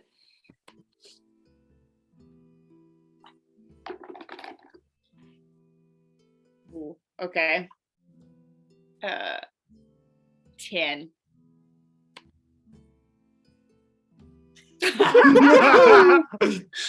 You want to know the funny thing is? That was my Drax die. Yes. Yes. So, on top of still getting used to this group that you really only met in a very unusual circumstance in an interplanal mansion that tried to kill you. Yeah. And Kindle, as a fire genasi, is someone that you've never really dealt with before and difficult to read. You can't tell if it's just because she's tired and obviously has not had nearly enough of her pot of coffee, or just her general demeanor makes her very difficult to read. Okay. I'll be right back, guys. Give me like 3 minutes. No worries, dude.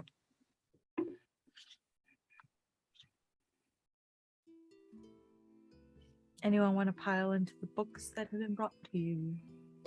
Renji certainly will. All right.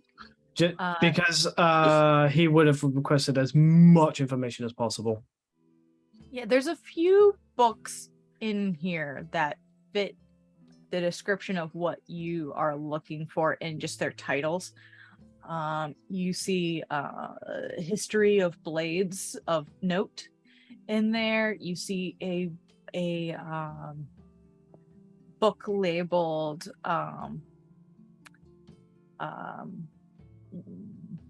cursed items and their creations. You see a book that is labeled for, or you see a couple other books that are specifically about the hells and of the abyss. There's other books as well. There's a book labeled magical items and their creators. There is a book about ages of the arcane and their creations therein. You see a couple books that look like they're folklore, specifically about local forests. You see a book of the mysteries of the Feywild and the chaos it causes. There's a book called Masfroths Mighty Digressions. There's a very interesting spread of books here. Okay. Mind if I glaze over that Feywild one for a moment? Yes, absolutely. He takes any resorted to blades, magic blades, creators, all that. Just, which I imagine is like 3 books, maybe 3 books. 3 books about, yeah. Takes his 3 books and just goes scanning through like nobody's business. Okay.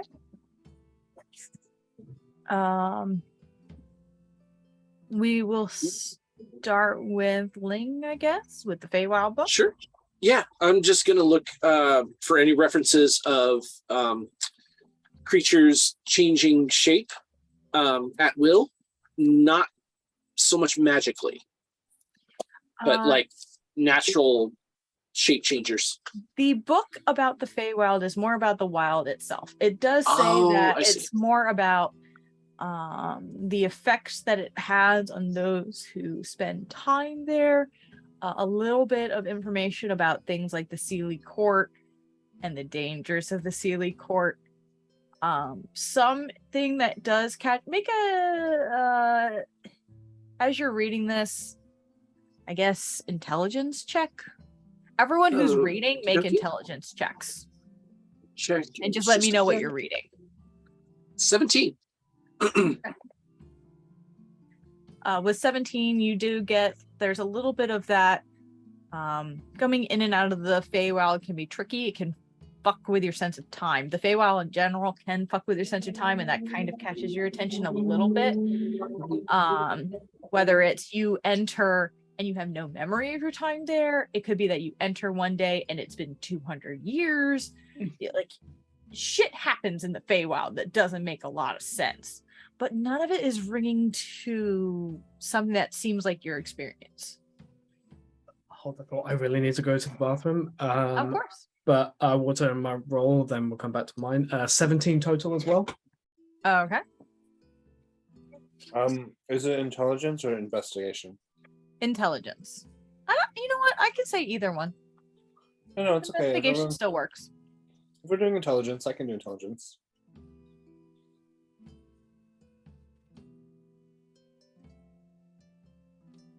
And then tell me the books that you're looking at. I wonder what book I'm looking at. 12 though. So you're looking at the book that's The Lore of the Woods, I'm assuming. You do hear a few, it seems like this one's more like ghost stories. That, you know, it has a prelude that says, while these stories are all fictional, every bit of story is rooted in a hint of truth. And you do see some stories of missing children being returned years later at the same age, and different stories about haunted woods, creatures therein, things like that. And that's what you get from that sort of a book. Okay. Does any of it trigger me, or? Not in this case. Huh. Not with this one.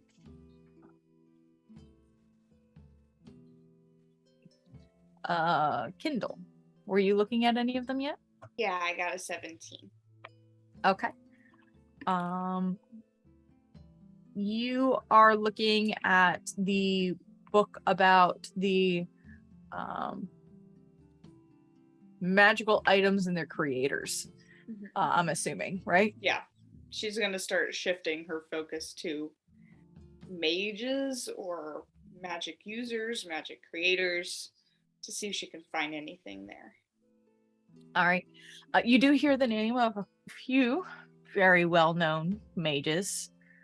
One of them, Xanathar, seems a bit familiar, as his face was on the cover of the book that led you to a mysterious mansion deep within the towers, the Pillars of Pedagogy. You also read about some other pretty big named enchanters known for their creations. One thing that catches you is less a name, but there was, you said you got a 17? Mm-hmm. There, you do notice in this one that there is rumor of a nameless mage who would create items but never attach a title to them, unlike most, as most enchanters tended to want to, you know, live through their reputation and would attach their names towards their creation of spells or otherwise. And this one, it's just random items would appear with these different spells enchanted on them. But while you can tell it was from the same person because of its design, there was never a name attached to it. But was known Almost like for they making. wanted to stay anonymous. like they did it. They were more interested in the process than there's a lot of rumors. Some of them are, it's more like a Banksy kind of. It's about the art and not the artist. Some of it is more of a this person obviously didn't have control over what they were creating. This just sort of poured out of them. Some people say it was even one of the other more well-known mages and just wasn't sure if these particular items would work and therefore would not attach their names to it for fear of any repercussions therein. But a series of different items had gone out, taking more high-level powered spells and attaching them to items in unusual ways. And a little bit of that kind of caught your attention. Cool. Renji, what did you roll? 17. 17. You do see quite a bit about blades and different curses that have been placed upon objects. And as you are looking into this, you start to drive a little bit more towards why would something like this be created? What causes a cursed blade to come into existence? And some of it is, there's rumors that some of it is when a blade receives enough blood, then it becomes its own entity. Some say that a curse, an individual that is killed by someone with such hatred in their heart then can turn and place a curse upon that person, entrapping their soul into a blade. It could also be more of a somebody wanted to trap a soul within a blade and see what would happen kind of experiment. And so you're more drawn into how could this possibly have happened? And as you are diving into this, just roll me a wisdom save real quick.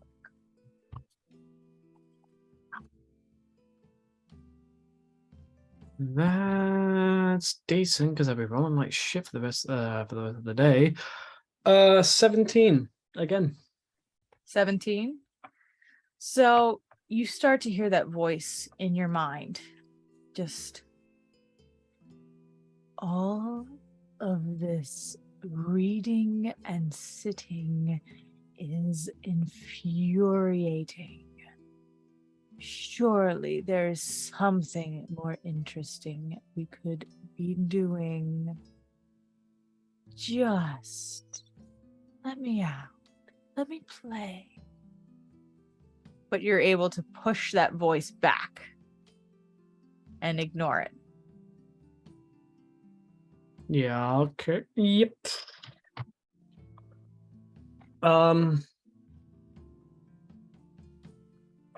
He has a sword in his belt at all times.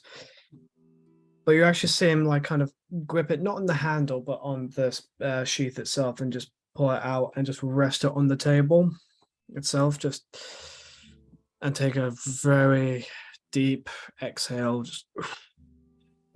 and carries on reading. Boring.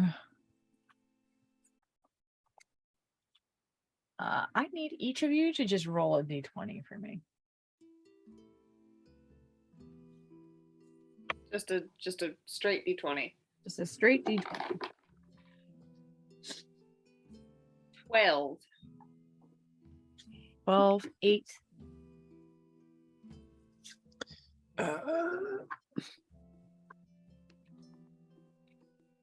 4. Is Jinx back yet? Jinx. I think they are. Can Jinx roll me a d20, please? With absolute macabre pleasure.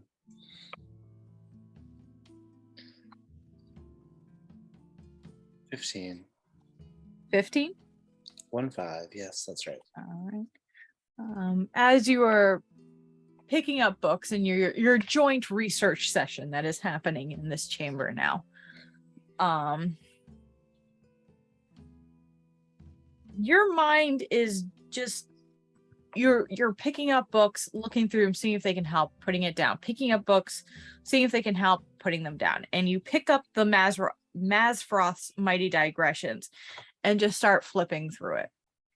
And you do see a little bit of information about the weave, which is, what's commonly referred to as the interface between the casters and raw magic, and is, governed by Mystra, the god of magic. And the weave is the part of raw magic that spellcasters access.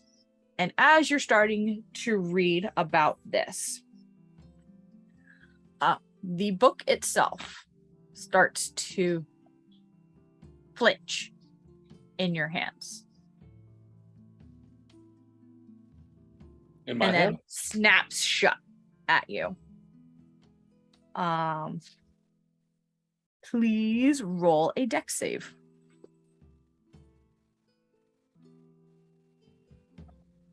I'm sorry, was that Jinx? Yes.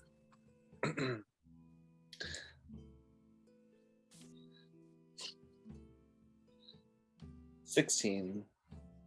16. Mhm. Okay. As you feel this book start to snap at you, you manage to push it away in time for it to begin to flip and shift. And let's see if it describes it. This is why I hate books.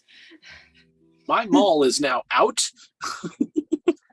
Hand on the Wakazaki. The book itself begins to tear and pull as a luminous, not terribly bright sphere of ectoplasm about 3 feet in diameter begins to form I don't right think near you. it's not funny. Got school. Nah, I'm not laughing. I've got Nah. school. Nah, it's not funny. I got school. Nah. I need everyone to roll a initiative for me. There's no fuck map me. for this one because it's such a small space. It doesn't really make a huge difference. I can pull up a room real quick if we want a map.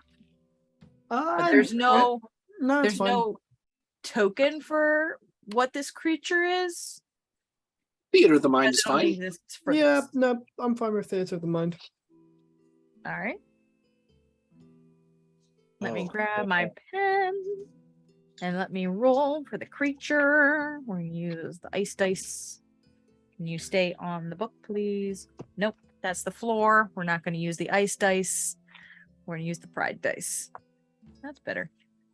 At least it stayed in place. 25 to 20. What'd you get, 22. Ringe? 22? Kendall? I didn't. I thought about it. I was like, wait, no. And before I forget, let's switch to our Battle music. Battle music. there it is. There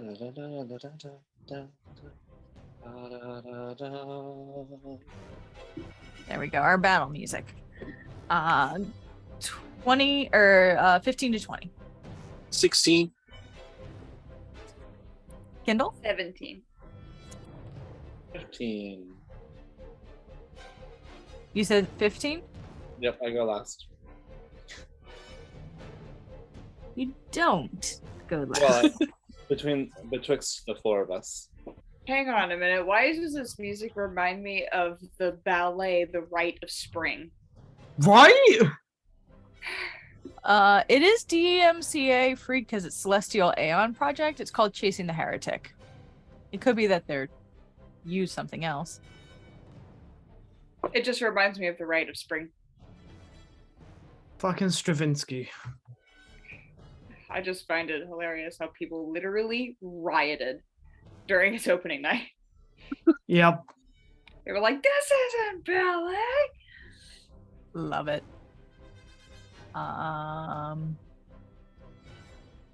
All right. So this giant creature appears in its space,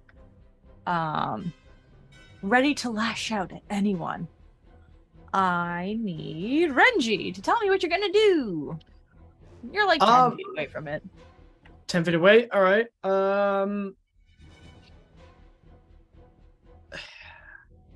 It's hovering over the table. I mean, he's gonna try. So, short sword out, and he's gonna attack.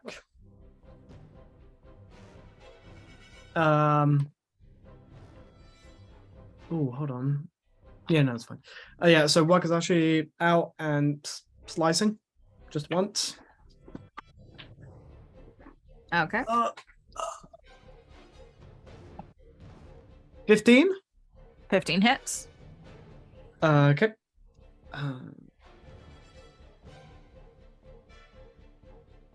Max damage at 11. 11 points of slashing. It is non-magical though because it's the basic sword. Okay. It still seems to hurt it. All right, cool. This giant floating globe of air that seems to gnash out strangely. You're able to slice at it, and it does kind of wriggle and coil back against the attack. I will then that's my turn. I'm not going to blow any key points on this. Okay. Not if that is the rest of your turn, Kindle, you are up next. Firebolt. Firebolt the bitch. I ain't gonna deal with this goopy ass. No, that's not gonna hit. That's a 9. no! 9 does not hit. No. That's all I can do.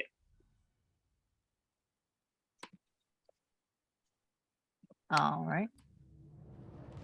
Okay. In that case, we're on to Ling. It is your turn.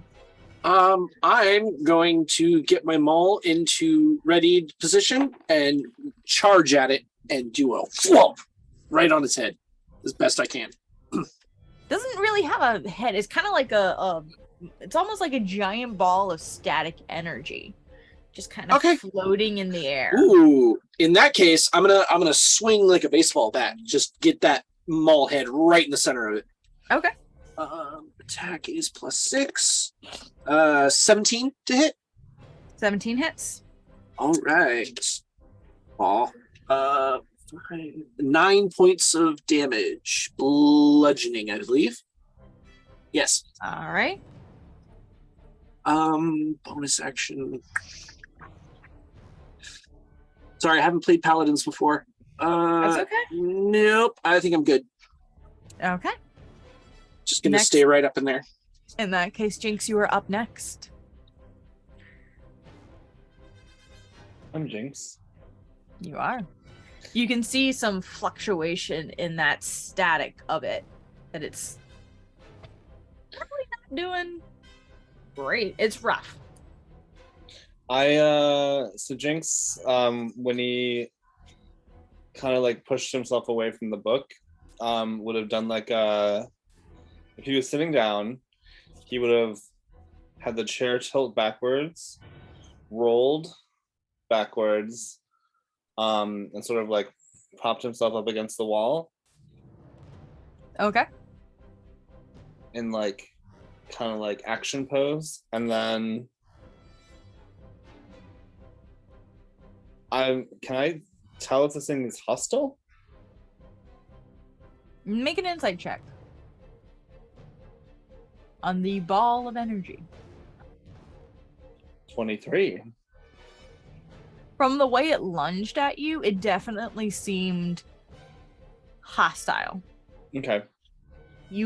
It's a ball of energy.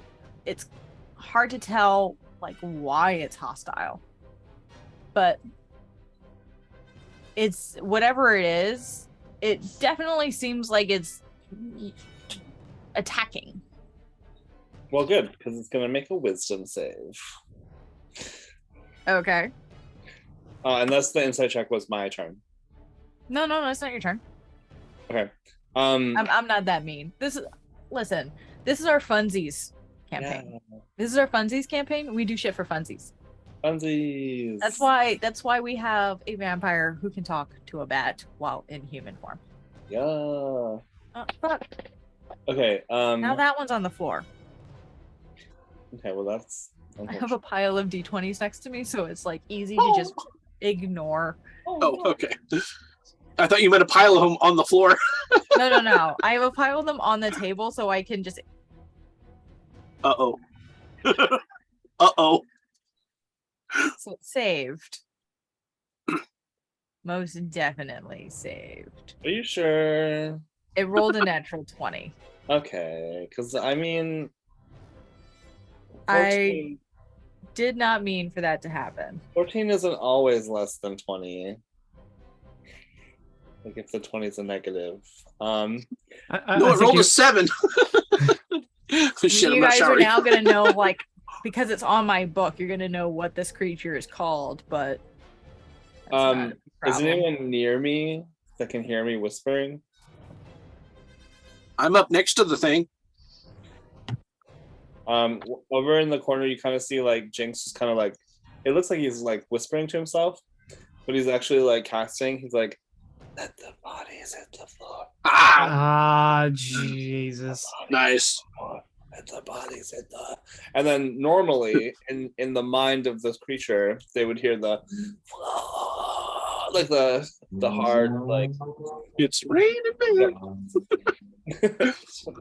From the moment I wake up, before I put on my makeup. No, okay. In that case, bonus action, Sir Damascus the Third, Bardic Yes. Inspiration. Ooh. Was that a D4? It is a D6 at level 2. Nice. Awesome. Yes. Thank you. All right. Is that the rest of your turn? That is my turn. I'm not going to move. I'm just going to stay against the wall. All right. This creature has been clobbered and is floating and sizzling and crackling out, floating from the middle of the table. And you start to hear in your minds a just hungry, feed me. And it is going to lash out at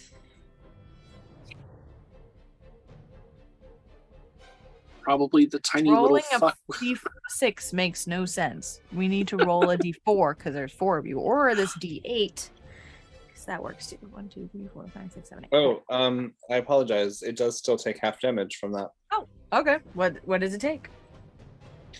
8. Wow. Which is half of 16. So, let the bodies hit the floor. It's still floating and it's still creakling and it's actually going to go for you, Jinx. Okay, I'm Jinx. As it lunges forward.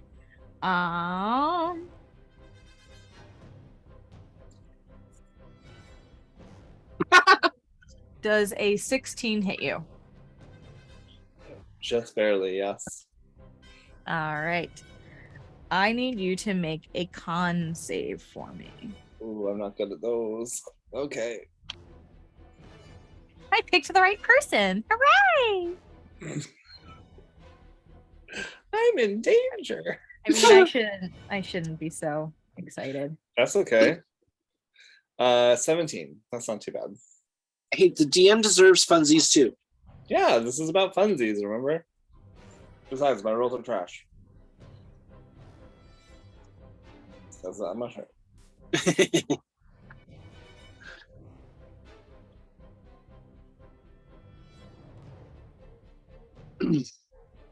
All right, so you do not take the level of exhaustion.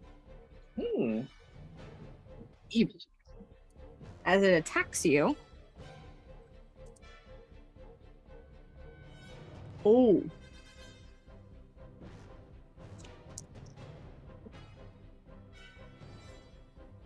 Oh. Oh, That's a lot. I misunderstood how many dice I needed. I'm sorry. What? Huh? Shit, did I take healing spells? Sarah, you want to know the funny thing? I'm rewatching campaign 1, and I've just rewatched the goldfish moment. And it's just a phrase of "this is too many dice for me to roll," and everyone just goes, "I'm sorry, what?" What did you just say? You're lying. Mm-mm. Please don't kill anybody. Please don't kill me in the live Did I- show. How many dice are you rolling? Oh, I just need to check something. You guys should be fine. It's not like you're level 1. Oh, We're level 2! We're level 2! We're level 2, Sarah! Sure, that's twice as many as 1, but that's not very many! Do we need to rethink this encounter? You're not Bring it. Bring it. dead. Bring it. No, not- okay, we're here for it. Oh, We're no. worried, but we're here for it. So you take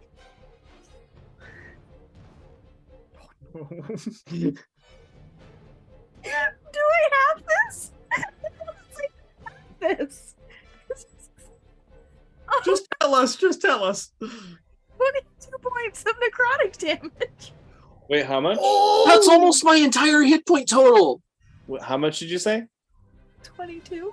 Okay, you actually do have that because I'm an ASMR. So it's Oh! Jiminy Christmas! Good. Because I saw your hit point total and I got concerned. Necrotic damage. Yeah, you guys. I was like, oh fuck! I just one-shotted my character. Fuck. Like, if that would have hit me, that would have outright. That would have. Can I change some of my spells I chose earlier? You may not. Nope! It's all good. This giant globe of light flies and whacks you, and you get hit hard, and you feel a drain from it, and it seems to get a little bit brighter. Ooh. But you also see a sheen of like just this white, almost golden, but also blue light, sort of like glow around me as I get hit, just to remove some of the damage. As my ancestors protect me from this necrotic damage a little bit. That was just me doing a lot of weird math. I'm like, it would have been, but then we got half of that. But yeah, okay. All right, so it seems to grow a little bit brighter as it has just walloped the shit out of Jinx. Oh no. It's like knocked the wind out of you. Mm-hmm. And then you feel that sucking necrotic drain. Back to the top of the round, Renji. Yeah. Slash with the Wakizashi, and then a kick as a bonus action. Okay. So, Wakizashi, fucking. Oh no, 10. That misses. The kick. 17. 17 does hit.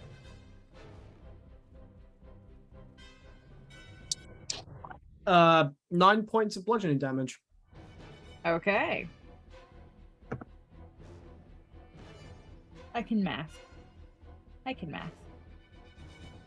can math. I believe in myself. I believe in yourself also. All right. Anything else? Nope, that's me. All right. Kindle.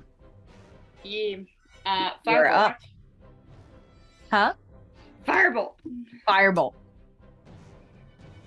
Fucking filet mignon this bitch. Yes. That's much better. 22 to hit. 22 hits. Yes. Burn, baby, burn, da, da, da, da, da, burn, baby, burn. Burn, baby, burn.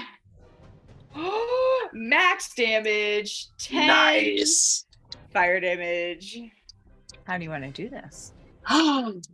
Nice. No. No. What? Okay. So like her first one didn't hit, and she's like so fucking tired of it that she just goes, just fucking die, and like throws out her hand, her arms like covered in fire. Oh, She that's sends cool. out this bolt of fire that flashes. The fire swarms and envelops this ball of energy where they almost seem to swirl amongst each other. And it starts to then flash with a little bit of that look of the pages, and then a little bit of what looks almost like a bat wing. And then it just crumbles into dust on the table, leaving nothing behind. If I didn't need books right now, I would burn them all.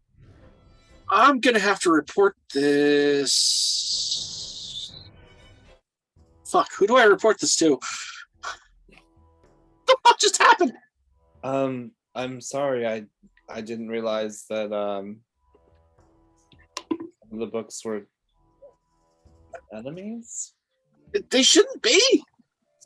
At least not as far as I've been told. The place is They called shouldn't be. Candlekeep. Shouldn't be. So then why was that one not me? I don't know. That's why I have to report it. It's my day off, man. I need more coffee. Can you get me another beer? I love how Linget's mentality is, I'm not supposed to work today. I don't- Nope. Today's my day off. Yeah. Mhm. It's like when I lingered at the bar at my work long enough for them to suddenly start running around. I'm like, what's going on? They're like, our computers don't work. When's the last time any of you used a crash kit? What's a crash kit? Put my shirt back on. Yeah. Yep. Let me show you. Here's a crash kit. Here's how you take credit cards. I'll get on Expo. We'll figure it out.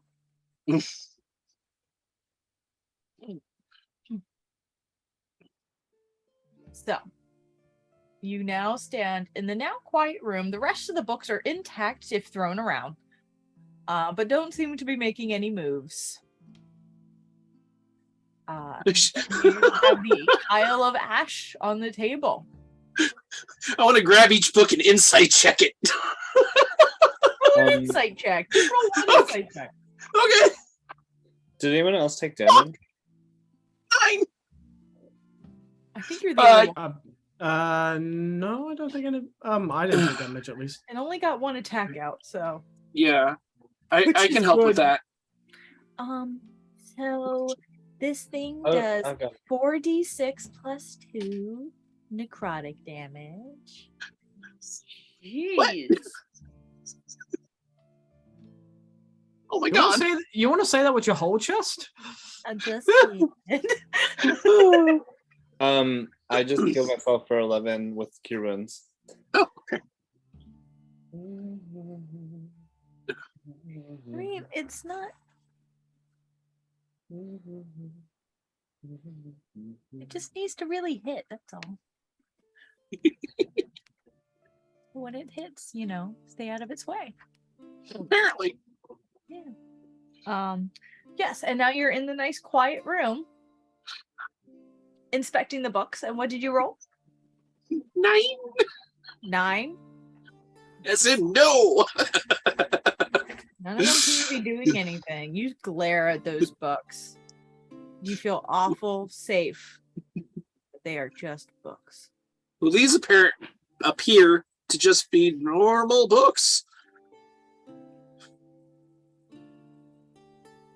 Let's hope so. Yeah. Candle is now traumatized by the books. That's Let's add another split, right? new trigger. New trigger.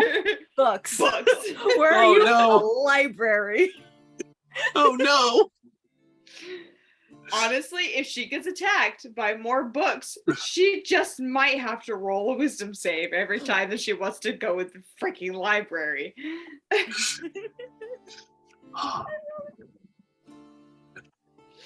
Love books. Oh my god.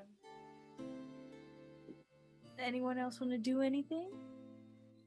I'm gonna take out a notebook and write down what just happened, so I don't have to go report it now. I can just write the details down.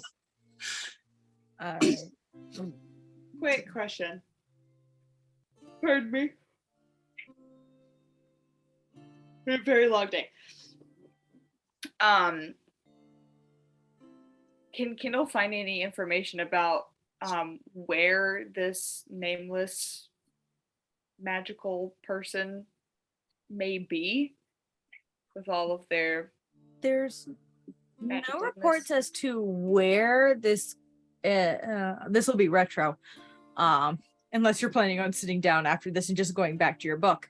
It's just like, fuck this. I'm doing very research. slim. The chances of that are very slim right now. Fuck this. Research. There's no reports as to where these items rolled out from. Somewhere along the coast is where most of it seems to originate, but that's a long ass coastline. It could be anywhere. What catches you is nothing new has appeared in the past 10-15 years. So no one knows what has happened, whether he's on he or she or they are on a huge project, or if they've just faded into ether, never to be seen again. Could I Relic roll? stopped 15 years ago. Could I I roll started like 15 years ago. a history check or something to see if that lines up with my timeline of my story? Roll a history check. Is there a connection? Is there a connection? 14? 14. Your character is how old right now? She's about 26. She's about 26. She was brought in to the original group at the age of looking at your notes, 5 or 6 years old, which would have been about 20 years ago. Mm-hmm. And then brought to Galix at about 10, which would have been about 15 so years ago. 15, 16 years ago. But I mean, this person disappeared between 10 and 15 years ago, so you're not sure if there's a correlation or if it's just an interesting coincidence.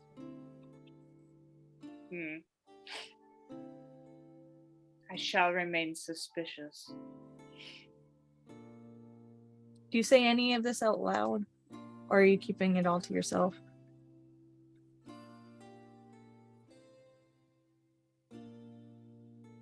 She'll ask the others on what they think.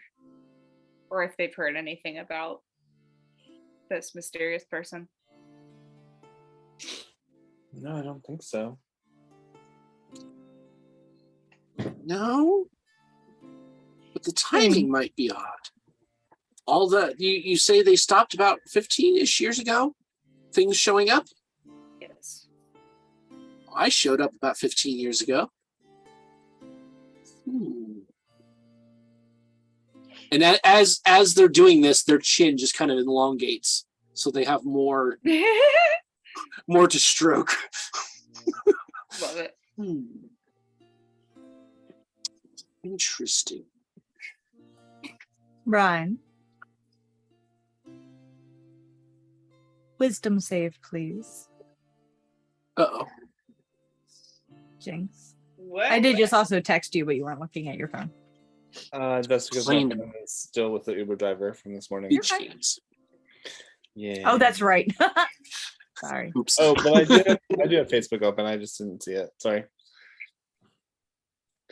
What am I making a wisdom save for? Just make a wisdom save. Oh, for fun. Okay, cool. 16. 16. Mm-hmm. Just hearing, this strange wizard was making all of these items and just kind of disappeared 10, 15 years ago. You almost start to hear some of those voices creep back into the edge of your mind ever so slightly. Not enough to overpower you, but you can hear them. Am I visibly impacted? Are you visibly impacted? Like, can anyone else looking at me know? Make a deception check to see if you keep it that big. And then I'm going to roll it against everyone's passive insights.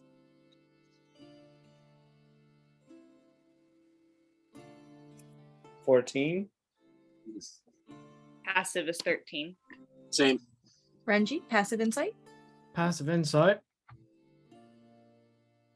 13. You managed to keep it hidden. I just shake it off. Jinx is just staring wistfully into the distance, which is not unusual. I don't think I got my tea. I'll be right back. I'm gonna go talk to the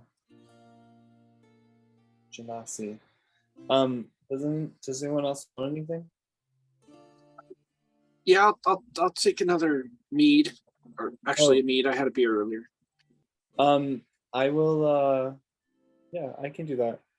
Thank you. This is the name of the book that attacks us, by the way.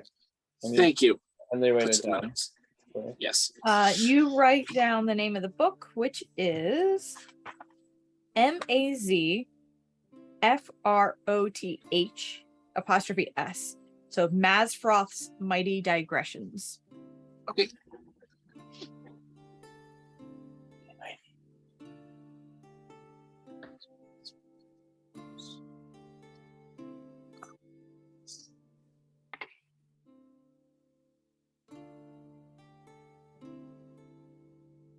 I think while we're sitting in here, while Jinx goes and gets whatever he's going to get, I'd like to cast Divine Sense, so I can know the location of any celestial fiend or undead within 60 feet, or anything that's affected by the Hollow spell.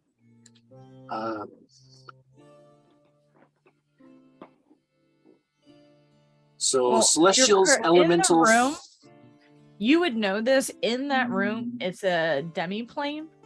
You're not in the same space as the rest of the Candlekeep. You would actually have to leave the demi-plane to do it. And the demi-plane that you're in, it looks almost like there's these dark purple paneled walls along the edges. But if you look at them very closely, they're ever so slightly shifting and moving. There is a large paintings on the wall. There's another wall that has a board that's almost like a list of the menu with a blank spot at the bottom that is how you can pick and order food from that demi-plane itself, without having to interact with human beings if you don't want to, or other humanoids. And a large like banquet style table in the center of the room.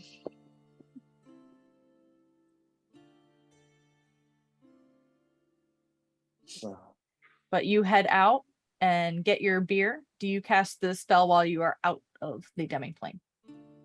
Let's see, does it last it? Well, I can do it 6 times, so I'm going to do it once in the room, and then I'll poke my head out and do it out there. All right, so you do it in the room, and you don't. It's Don't get any celestial hits. what? Celestial, fiend, or undead, or anything affected by the Hallow spell. I think actively affected is what it meant, but it's kind of iffy. But otherwise, it would just add elementals and fiends. Or no, fiend, elementals and fae. And this is not something where you have to pick one.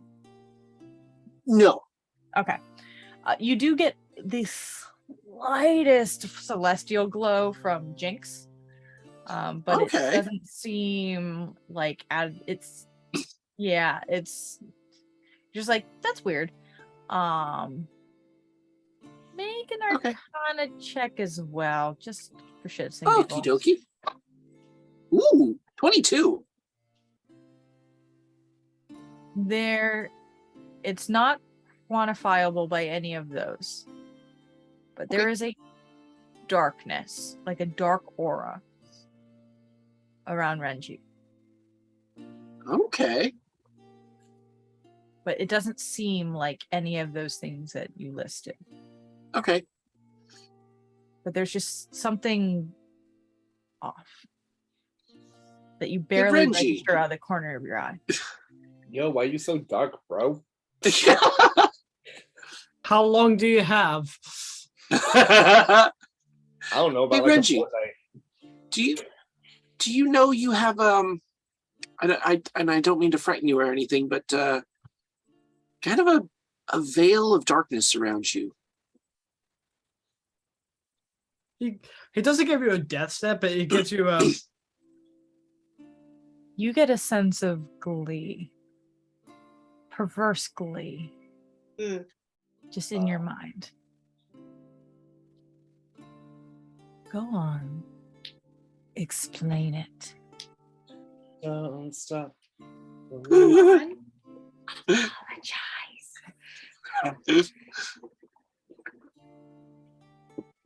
Renji kind of goes, I am not sure what you mean, personally. I mean, it's I almost can't see it, but it like if I don't look at you, I can kind of see. You're just a little bit darker, and if only not in like a skin tone way. If only they truly knew what you are capable of and what you've done. What have you done?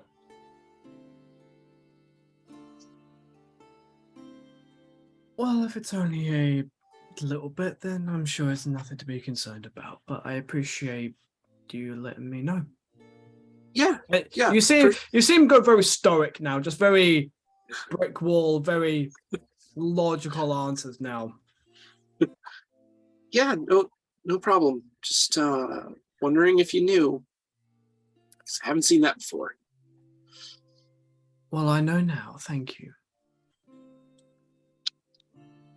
Writes that down in the notebook.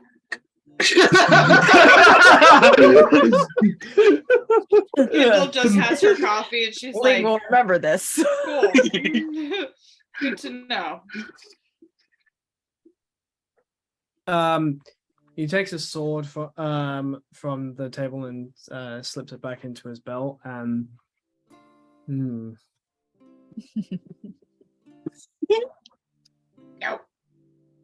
he heads on out. He heads back to his private quarters. Hey, bye. Yeah, no, he doesn't say a word.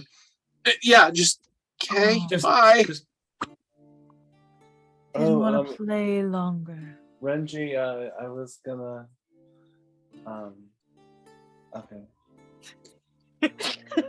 I was going to. Okay. And then Jinx will just come back in the room and be like, Kendall, that lavender cream with this Earl Grey, it's divine. I'll have to try that next time. Great suggestion. I mean, lavender is a very wonderful scent, and it does help to calm the nerves. I think we could all use that after this encounter. Did Renji say where they were going? No, they. How do I put this? Hang on, plane.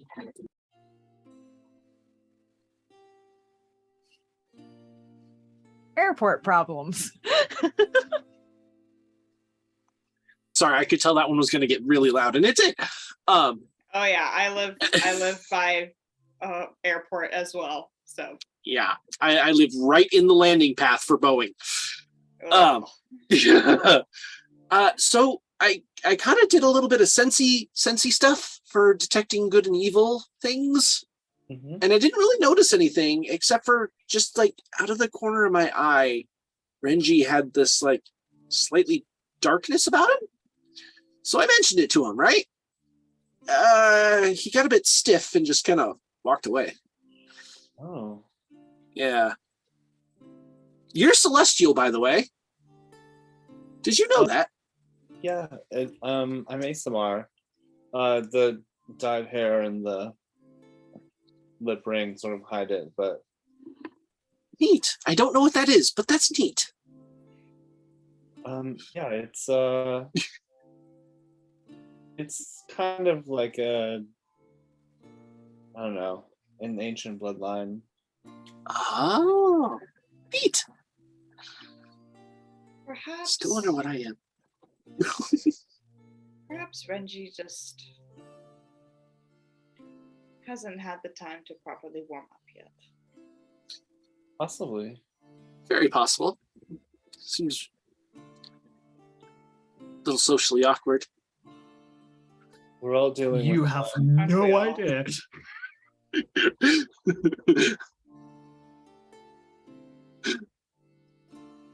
But no, otherwise I don't know why he just kind of left. Could be a That's all right. touchy subject. It could. I didn't get the great sense that he was telling the truth. Not great at reading people, I guess. Maybe Does give anyone- it some time. Did anyone learn anything about what they were trying to maybe understand from this place today? I did learn more about what I'm searching for. I'm changing my trajectory a bit, changing the direction of my sails, so to speak. All right. Well, I unfortunately didn't find anything about what changelings, I guess you would call us. That's kind of how I got laid. But no, nothing for me. How about you? I've learned. I mean, before the book started to eat you. Yeah, that was unfortunate. I think I just needed a little bit more time and a little bit more focus and probably a little bit more selection. But I did learn a little bit about sort of the woods nearby, near where I was found.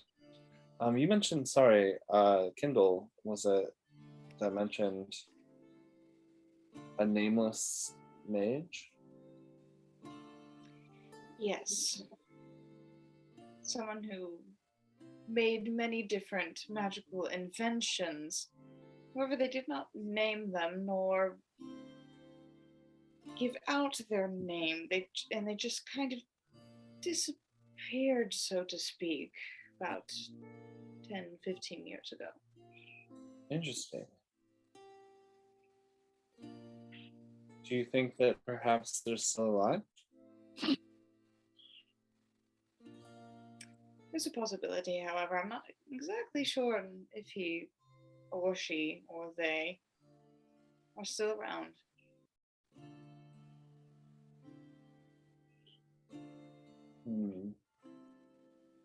Do you think that maybe someone else here knows? Perhaps the book isn't where we need to be searching. That was my next thought. My next thought was, of course, I'm going to try and see everything that I can with the books that we have here. Mm-hmm. However, rumors usually stem from some sort of truth. So, if I can perhaps learn more through word of mouth or legends or myths, so have you. It's a great place to investigate. That's my What? next goal. When I report this incident, I will go ahead and ask whoever I'm going to report it to, if we have maybe an archive of verbal history somewhere, and I'll let you know. We should also maybe try to see if somebody gave us that book on purpose. Jared. That's not his name, but I call him that because he won't Fucking stop calling me Link.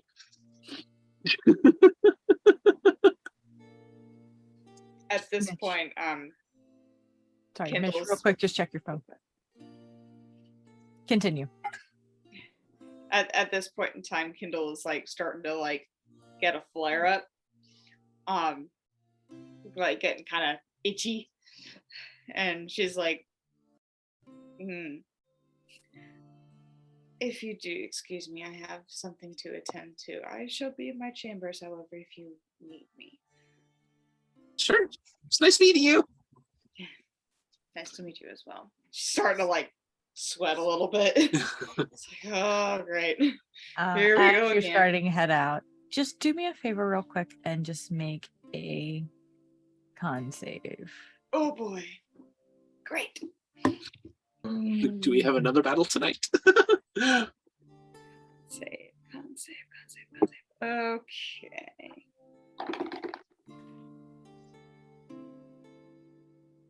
Ooh. 12? Oh no. You're starting to get that tired, achy, shaking craving.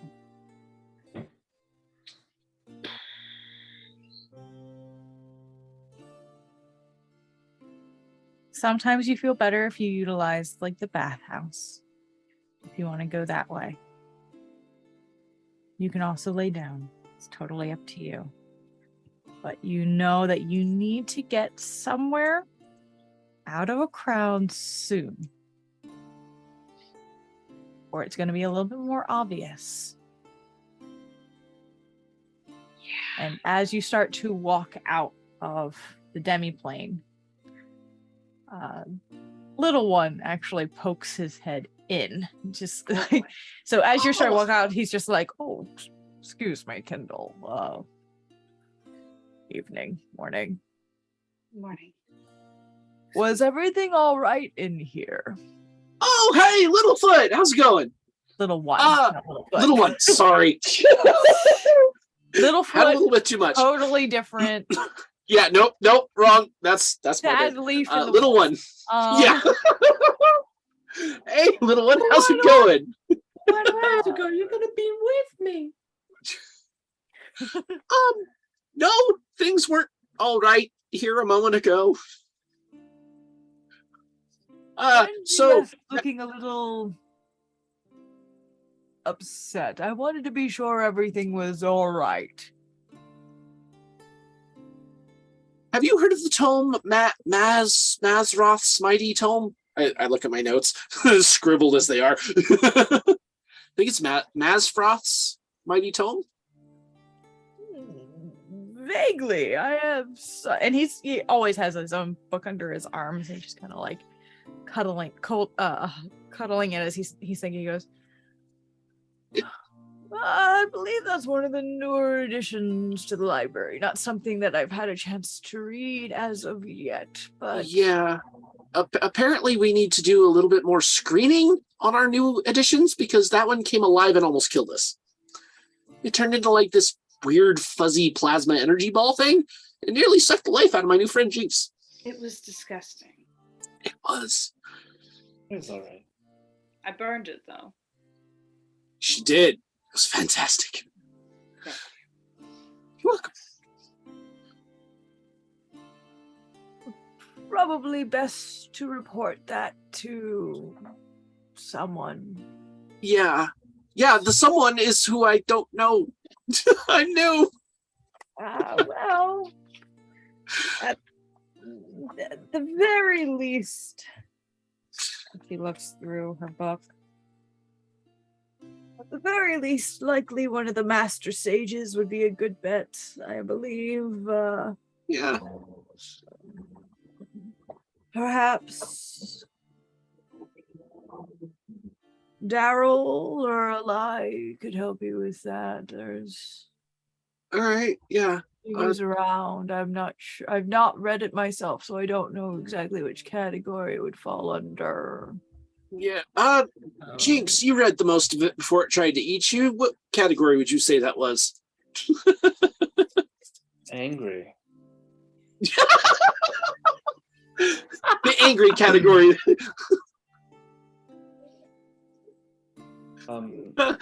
Do we have any books under that heading? Possibly conjuration, evocation, maybe romance. I'm not sure. Bad romance.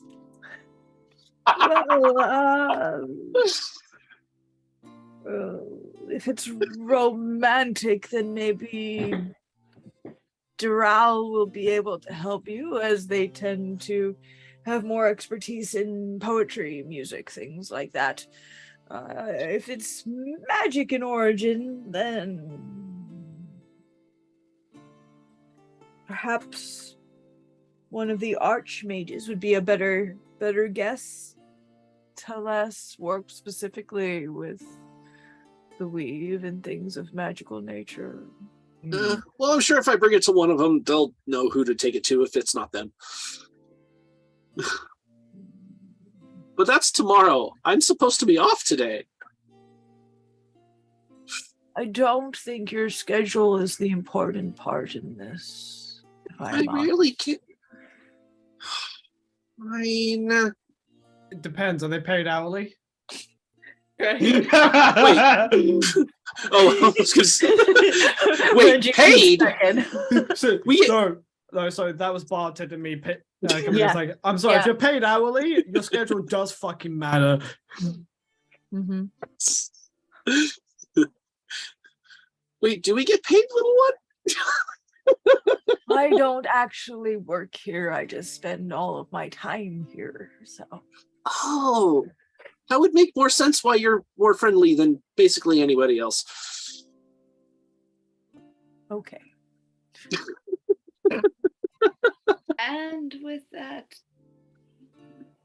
goodbye Good night. for now. She's going to head to the sauna and sit there for hours if she has to sweat that shit out. And your body needs it. It does. She's just not today, not today, not today, not today. Also, Sarah, you may want to look at your messages. I did a thing. Oh God. Just real quick, Kindle, make me a wisdom save. Oh no! Oh no! Oh, here we go. Oh no. I like it. I like it a lot. I like it a lot. Okay, 14. 14. Okay. You're doing all right. You're holding it back. You are able to hold on to reality enough that you don't slip into flashbacks during this extremely difficult time you're dealing with at the moment. You're okay. Thank God. She's basically just gonna sit there in the sauna like this. and just sweat. At one point, you do have a scribe. One of the adjutants, as they are called.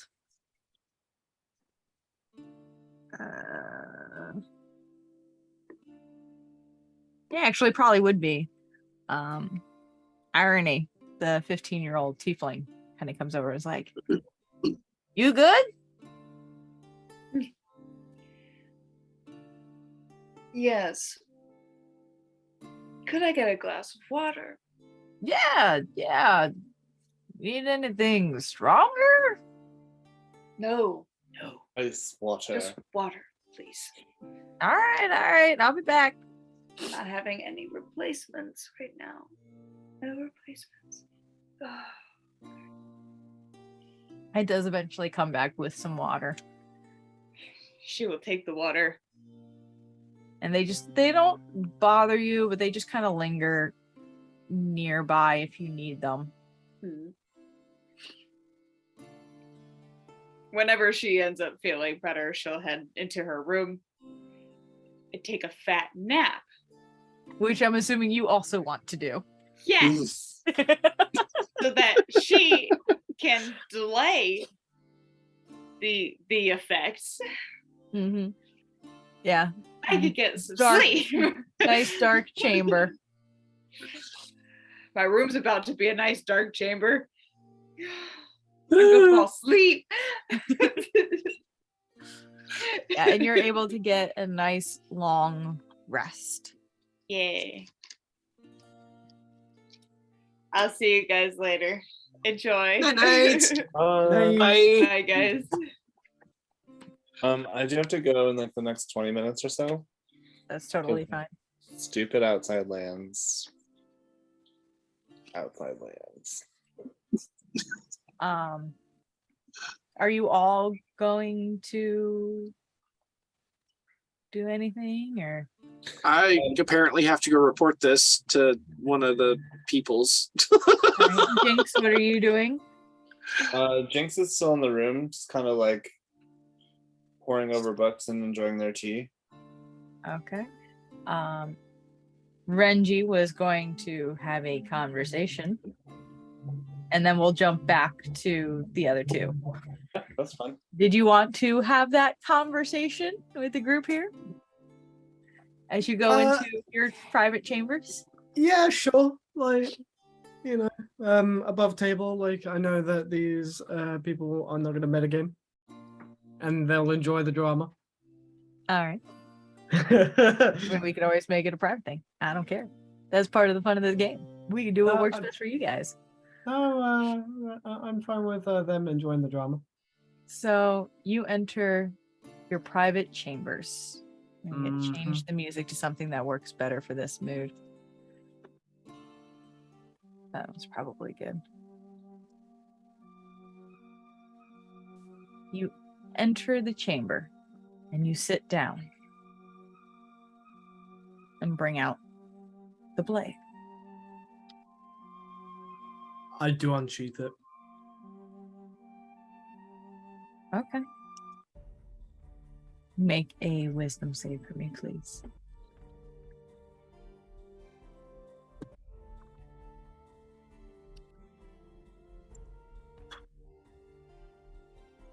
$15.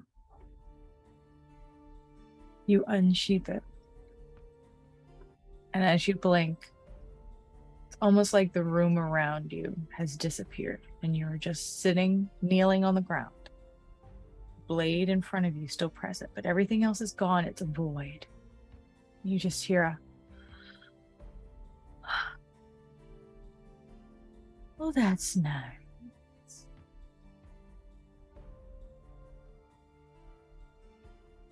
You get this one conversation.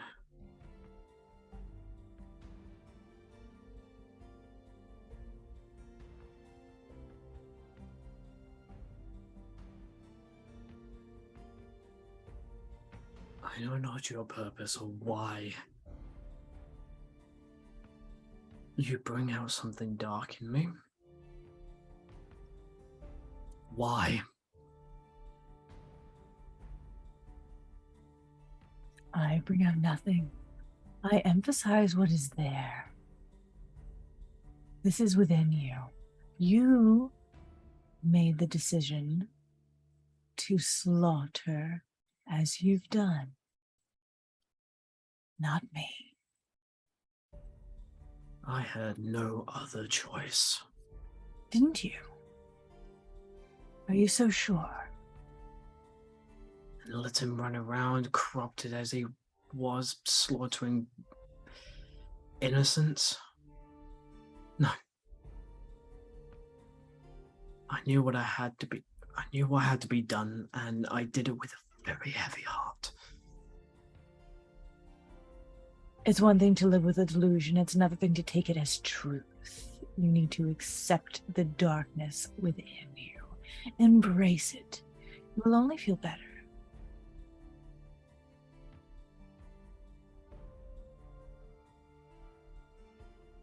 The only thing I'll be embracing is how to be rid of you. Oh. Oh, sad. We could do such wonderful things together. You almost feel a brush of air behind you, as if someone's walked past, but there's no one there. Like, he feels he doesn't look back, like, but he is just, his eyes are absolutely focused on this blade.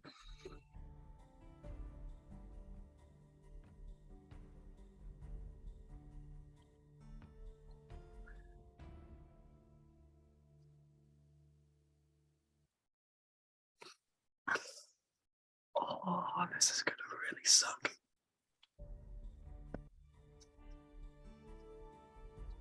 DM, high or low? Hi?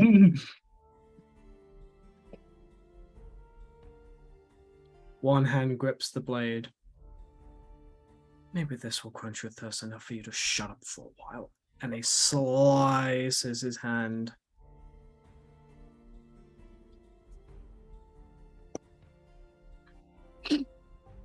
You take 4 points of piercing damage. Ow. You hear a... That is quite nice. You could revel in it too, if you just surrendered. One question, though. I think your little meal has only been one.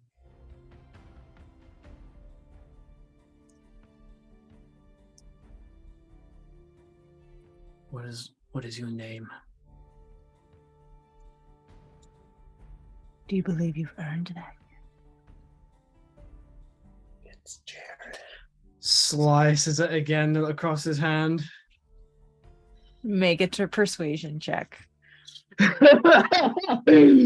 Oh. Persuasion. Okay. Natural 20. Fucking really? That's Really? amazing.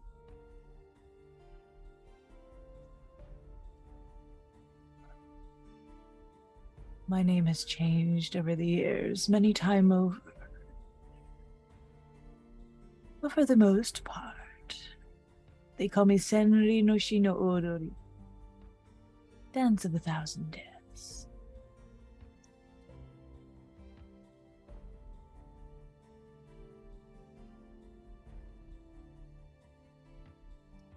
I know what you are called that much, but what is your name? My name is lost to time. I have become that title that you know. Nothing more exists now.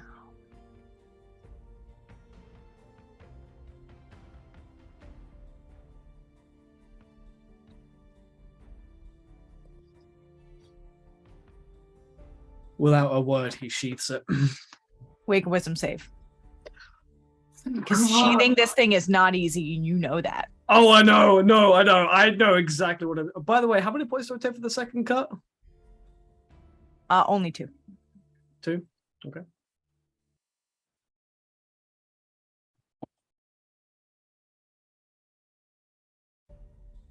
$11. 11. Mm-hmm. You start to sheathe it. And you feel that. But it would be fun. Just to make another wisdom save. Are we gonna have another battle tonight? Fight the party. Fight the power. 19. Oh. You, as you're setting the blade into its scabbard and thinking, I mean, what could hurt? You let it slide along your finger a little bit, just enough to allow that little bit extra to the blade.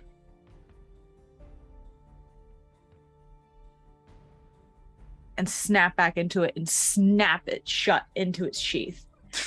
You still take some of that psychic damage. Because you succeed, but you still get damage instead of whatever enemy you would normally attack. So roll one of your damage dice. Okay, he was technically wooden this one-handed. Oh no.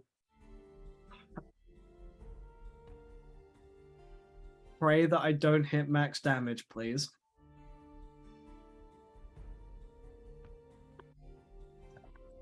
No. On the floor, doesn't count.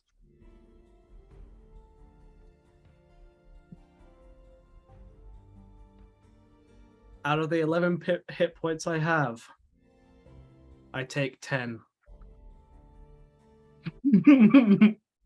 As you put it in, you feel this draining suck on your mind and your soul.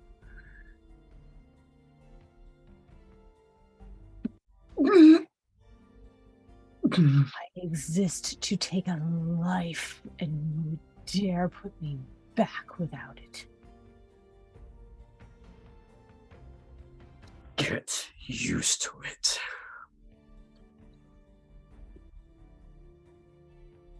And for those of you who want to see how gnarly this blade is, have a look in the group chat.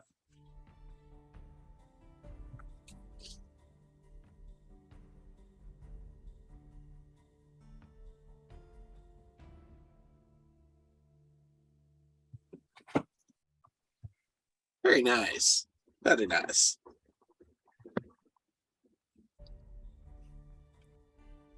Meanwhile, back in the room, all on their own, as Ling has headed out.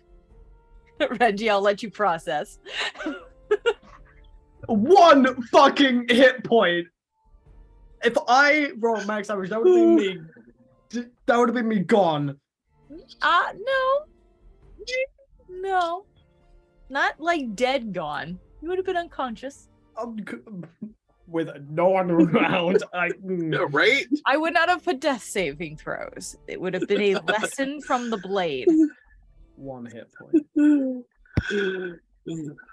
That's, I mean, 1 hit point, that's a pretty big lesson. That's a big fucking lesson already. She don't play. She don't play.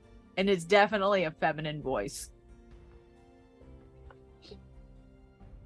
Back in the room. Jinx, you're trying to enjoy your tea and look over your books. And sometimes you find your mind wandering towards that conversation you had with Kindle about a random mage, created items, unnamed, and those voices begin to creep. Again, even though you're in the room by yourself. Make another wisdom save. Oh no.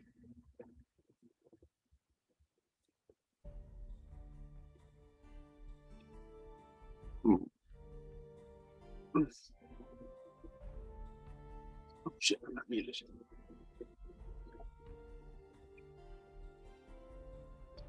Apologies.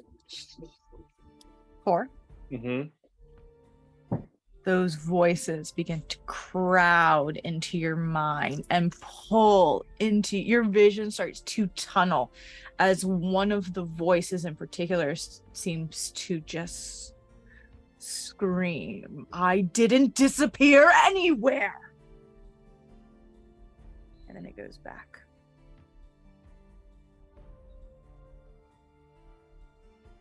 And you're silent in the room.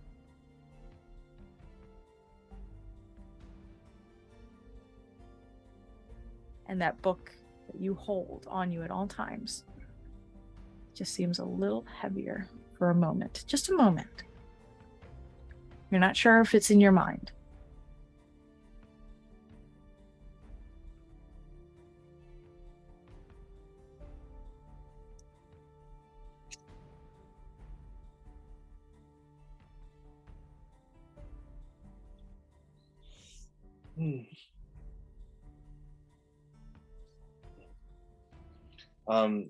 Jinx is just gonna sort of like gather up the books and check out of the room. Okay. Ling, you're out looking for an archmage, Yes. one of the great readers.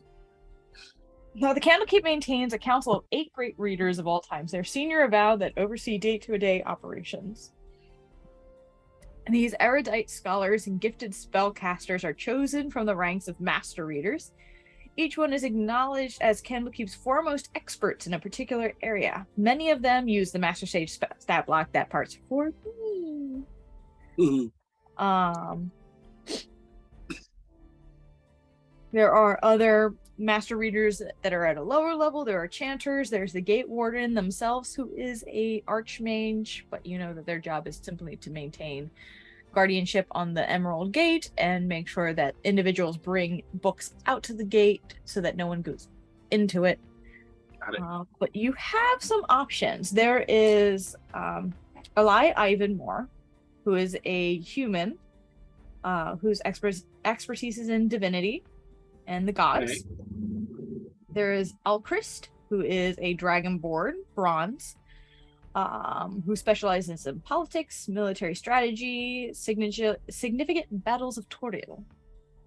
There is Daral Yashenti, who is also a human mage, who also considers themselves to be quite the poet themselves. And they are the experts on music, poetry, and literature. Okay. Faminer Scrivenbark is a halfling who specializes in history, folklore, and the cultures of Toriel, past and present. Kazrin Niantani is a human specializing in the world and celestial navigation. The natural world and celestial navigation, sorry. Silvira Savakas is a tiefling archmage who is expertise is the Great Wheel of the Plains. There's also Teles Avost, who's a human archmage who specializes in magic items, curses, and the weave. And the last one, I love the Gith, you know. Vizryog is a Githzerai master sage whose primary expertise is the unnatural, including aberrations, undead, and the far realm. Oh shit. Yeah, I'm gonna go to him. To guess. You're going to Vizier? Yeah. Okay. Make a investigation check as you're looking around for this person. Urkel. Investigation rate +1. That's a 10. I'm gonna use my bardic inspiration on that. So 13. Okay. Yeah, you're able to find this individual. Very sharp looking robes, definitely. While the Avowed have typical robes, these are much designed to be much more sharp and intricate and follow more in the Gith style. You see that signature olive skin, the bushel of hair that seems to spike on its own. That's a chocolate brownish color. The flattened face and very stern expression, walking around with the slight age spots across his face as he's just walking through the area. Vizier, sir, I think I have something to report to you. All right, what do you have? Okay, so quick version. A book came alive and a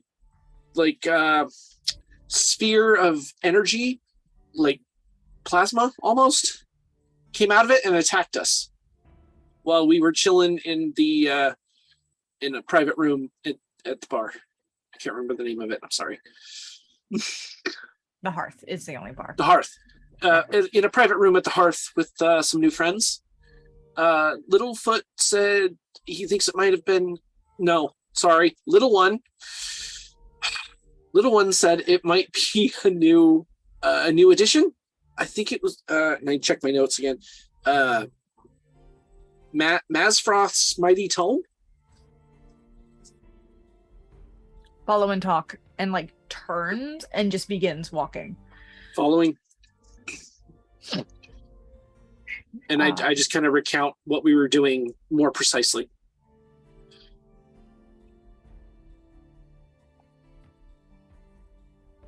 I want to see if he knows what it is, because he specializes in aberrations.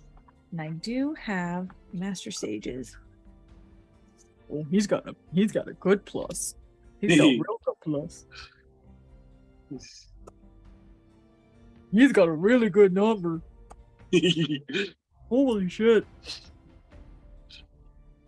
Got some showering numbers up there. 30. Yeah. Yeah. 19 plus 11. He brings you over to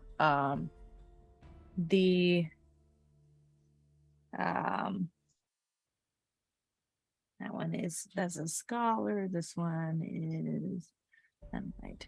He brings you over to the front gate, and past there to where a log is kept of all the books, and he just goes, "Name the book again." Masfroth's Mighty Tome, and looks towards the individual sitting at the door. Of course, yeah. And just starts scrolling through back paperwork. Told it's a relatively recent edition. Think. Yeah, it was brought in by Yularian High Scroll from Waterdeep. They didn't grab it there, I don't think. They're still in the area. Sometimes you can find the Pillars of Pedagogy. Why? And your sage friend, Vizier, just goes, Ging Watson in disguise, and turns and towards you. Oh, okay. He turns towards you. Who are you with? I was with an ASMR called Jinx, Fire Genasi named Kindle, and I can't remember what you are. I'm sorry, Renji. Pallid elf. And a pallid elf named Renji. It attacked Jinx. He was reading the book. We were looking just for information. All survived. Yeah, we killed it. It turned to dust afterwards. At this point, the scribe who is at the counter goes, "Hi." A few things were donated that day in that pile. And Vizier turns around and goes, "Explain." Oh no. Oh, well, there's a couple books. There were a couple books. I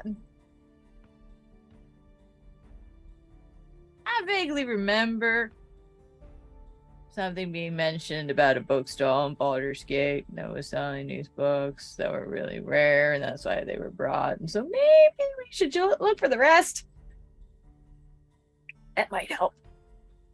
You're very intimidating. Like, keeps looking down. And the Vizier turns around and goes, "If given a list, will you track them down?" Yes. To the best of my ability. We should find the source of these books. Those are Good based idea. off of our rather valuable tomes. King Watson do not take over books on their own. They mimic them. Good to know.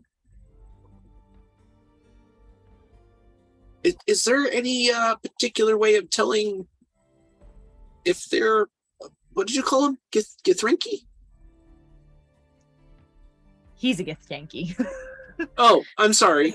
King Watson. Gin Watson. Sorry. Are there any particular ways of noticing, or are they pretty good mimics? That I can sort out. We can find the backups. The question follows on those that are selling these creatures as books. They might end up continuing to come into Candlekeep, and this is a situation that must be resolved. Sir, You all survived this. we did. I would send you out. I would send you out to deal with it. With the others. Okay, yeah. I don't think I could do it on my own, but yeah, with help, for sure.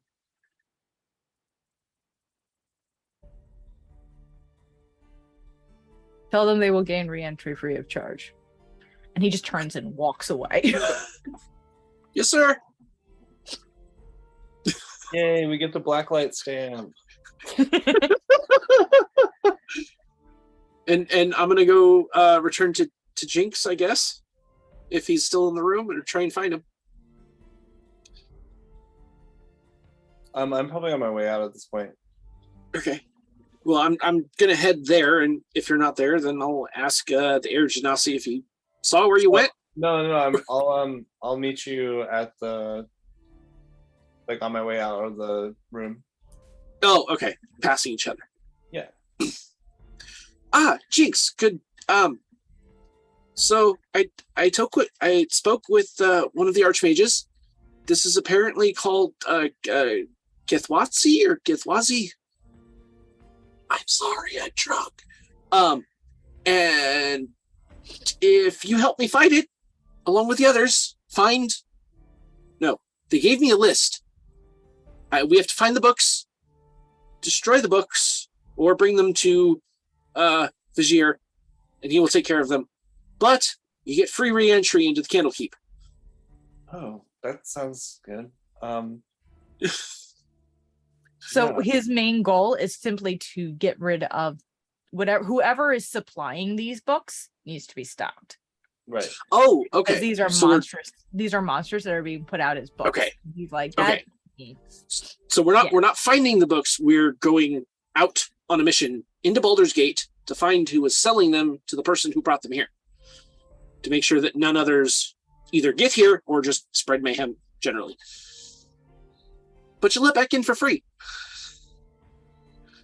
And kind of gotta get the others, because I know you and I just can't deal with that. Sorry. That's fine. Should we leave tomorrow morning? That sounds great. As long as everyone else is good with it. Okay, I'll talk to Mimi. Okay. I was actually just about to say I can shout out our code that we came up with this morning. Oh, yes. Boobs. Shoes, but close. Yeah.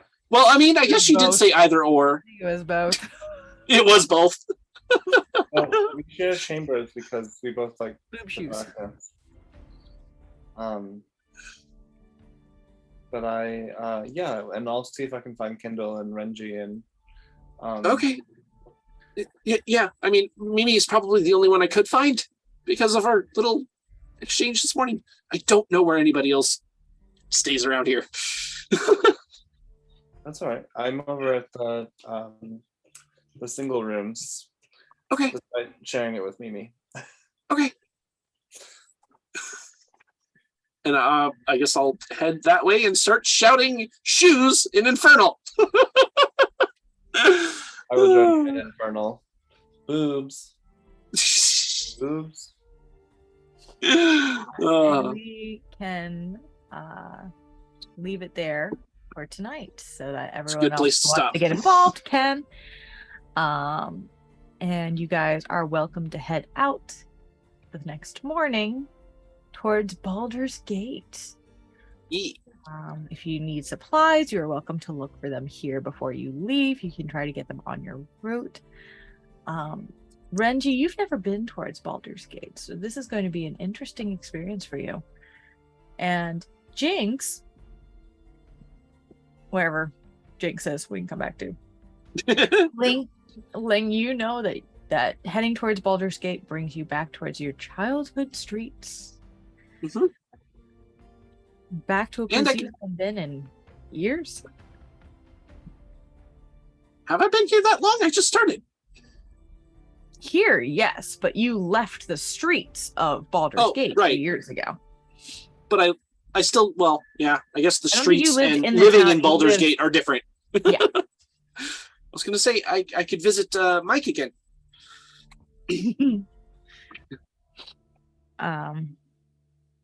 But yes. Oh, maybe he knows.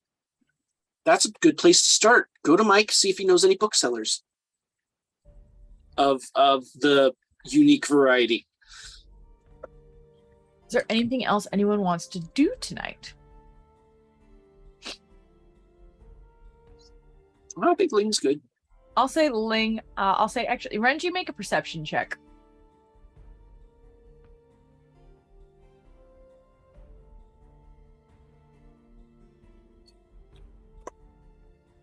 It's not a high DC.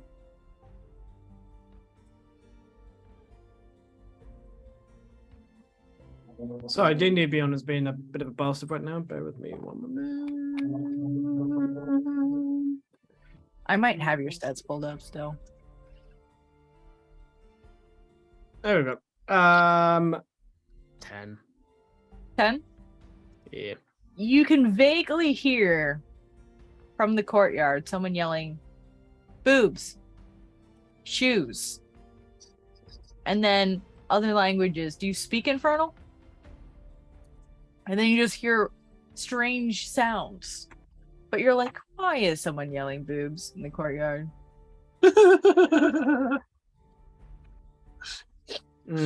You're and it's a familiar voice that's yelling boobs in the empty, quiet courtyard. I have to go, guys. I'll see you later. Okay. Okay, right. Bye. Bye.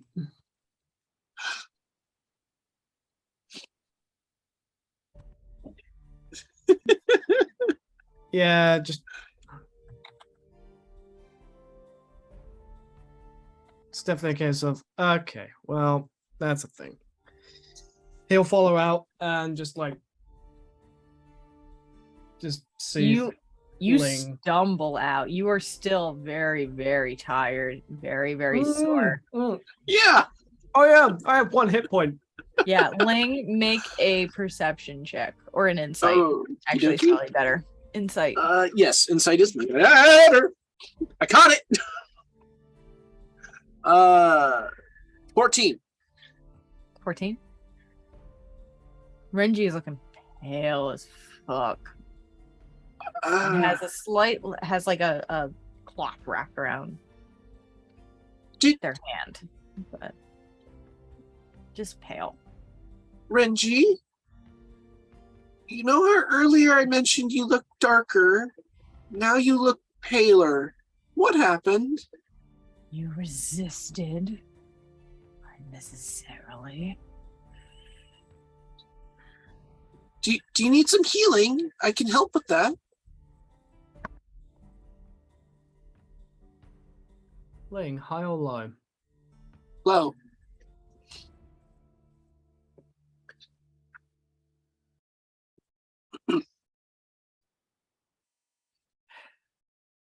Healing, yes.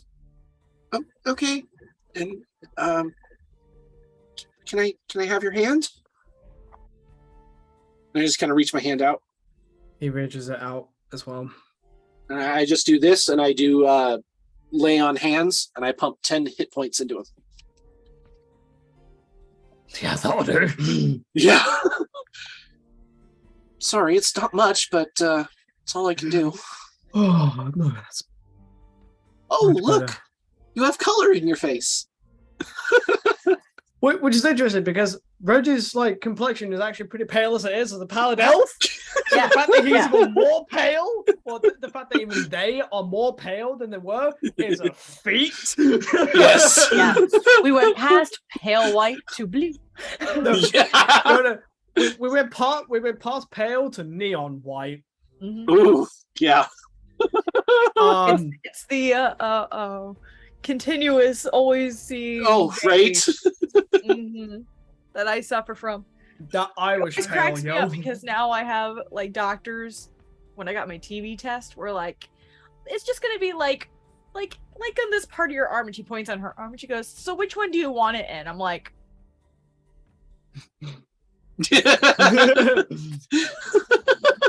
I don't know. Which one do you think you can read it on? Right? Let's think about this. Which arm might be legible?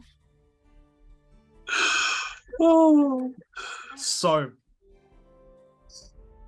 that high and low.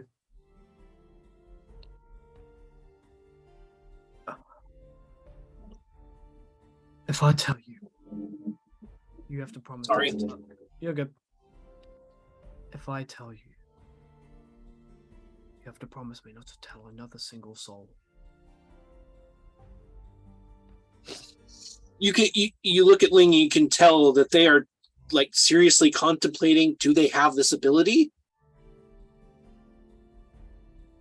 Okay. Insight check. My lips are sealed. I am doing a persuasion because it's the truth. You don't have to tell which one it is. You can just roll it. Okay. Only Sorry. I need to know which one it is. 25. Oh shit! Wait, I have advantage on these. I forgot. 19. So, yeah. 25. I am telling the truth to the best of my ability.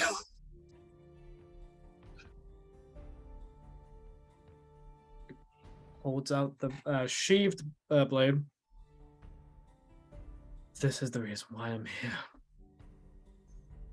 Let's show The reason you were darker earlier? This is the reason why I'm in Candlekeep. This has been in my family for generations. It is cursed. It is dark, and I'm trying to find a way to break it. Oh, it's just true to itself. Trying. Shut up. Mental component? Because I'm assuming that wasn't directed at me. It wasn't. Okay. I think I understand. That is a great burden that you carry. I can't unsheath it. Well, you can. And? I won't. Bad things happen. All I will say is, if I unsheath it, somebody will either get hurt or worse. Great things will happen. I wish. Maybe we'll just keep you out of the fighting if at all possible. Which is, and you see the other, you see the short sword, which is why I have this. Great idea. Good thinking. Don't use Which the is cursed why sword to fight. which is why you only see me use this. True. You cannot tell anyone else, please. I will do my best to take the secret to my grave. We can make sure that stays that way.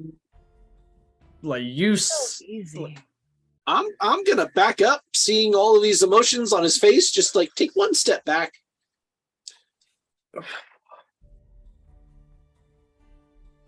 Is there anything else I can help you with? You need some rest today. That is most obvious. Can I get you anything? I just need answers.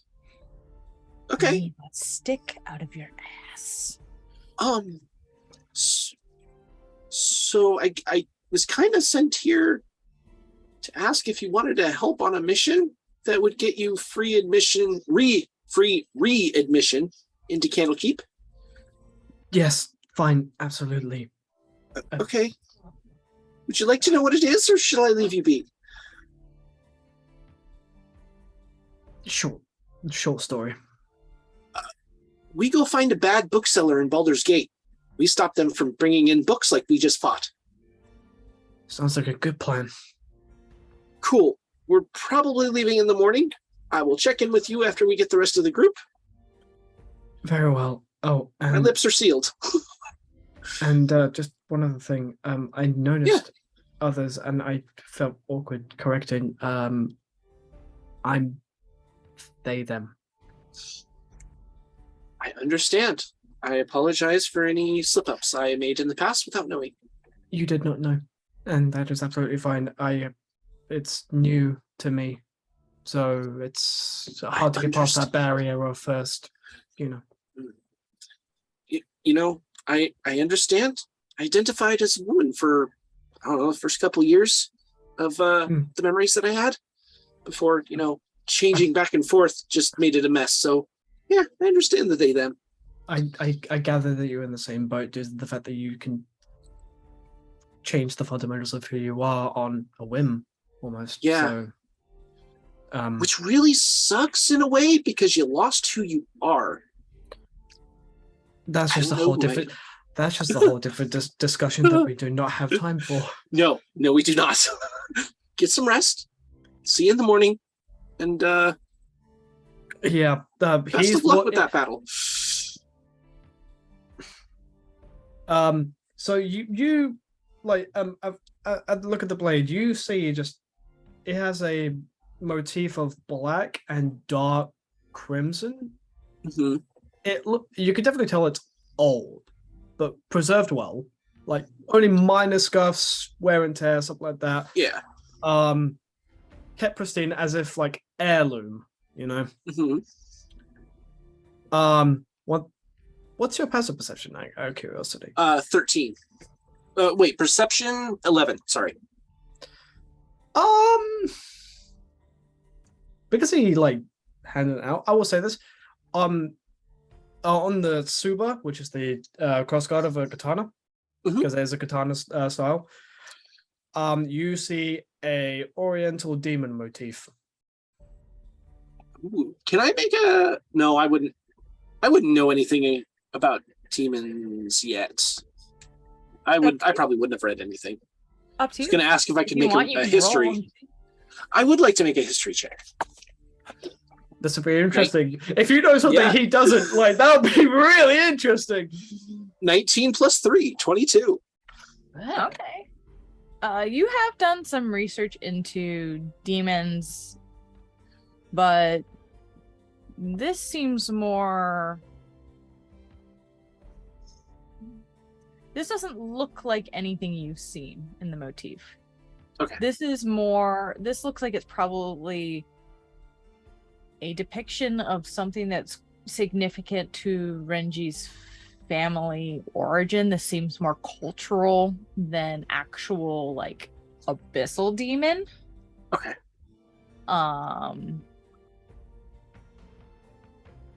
the motif itself is a relatively common concept in cultural aspects, and you can kind of see a little bit of that, but it doesn't look like anything particular. It looks like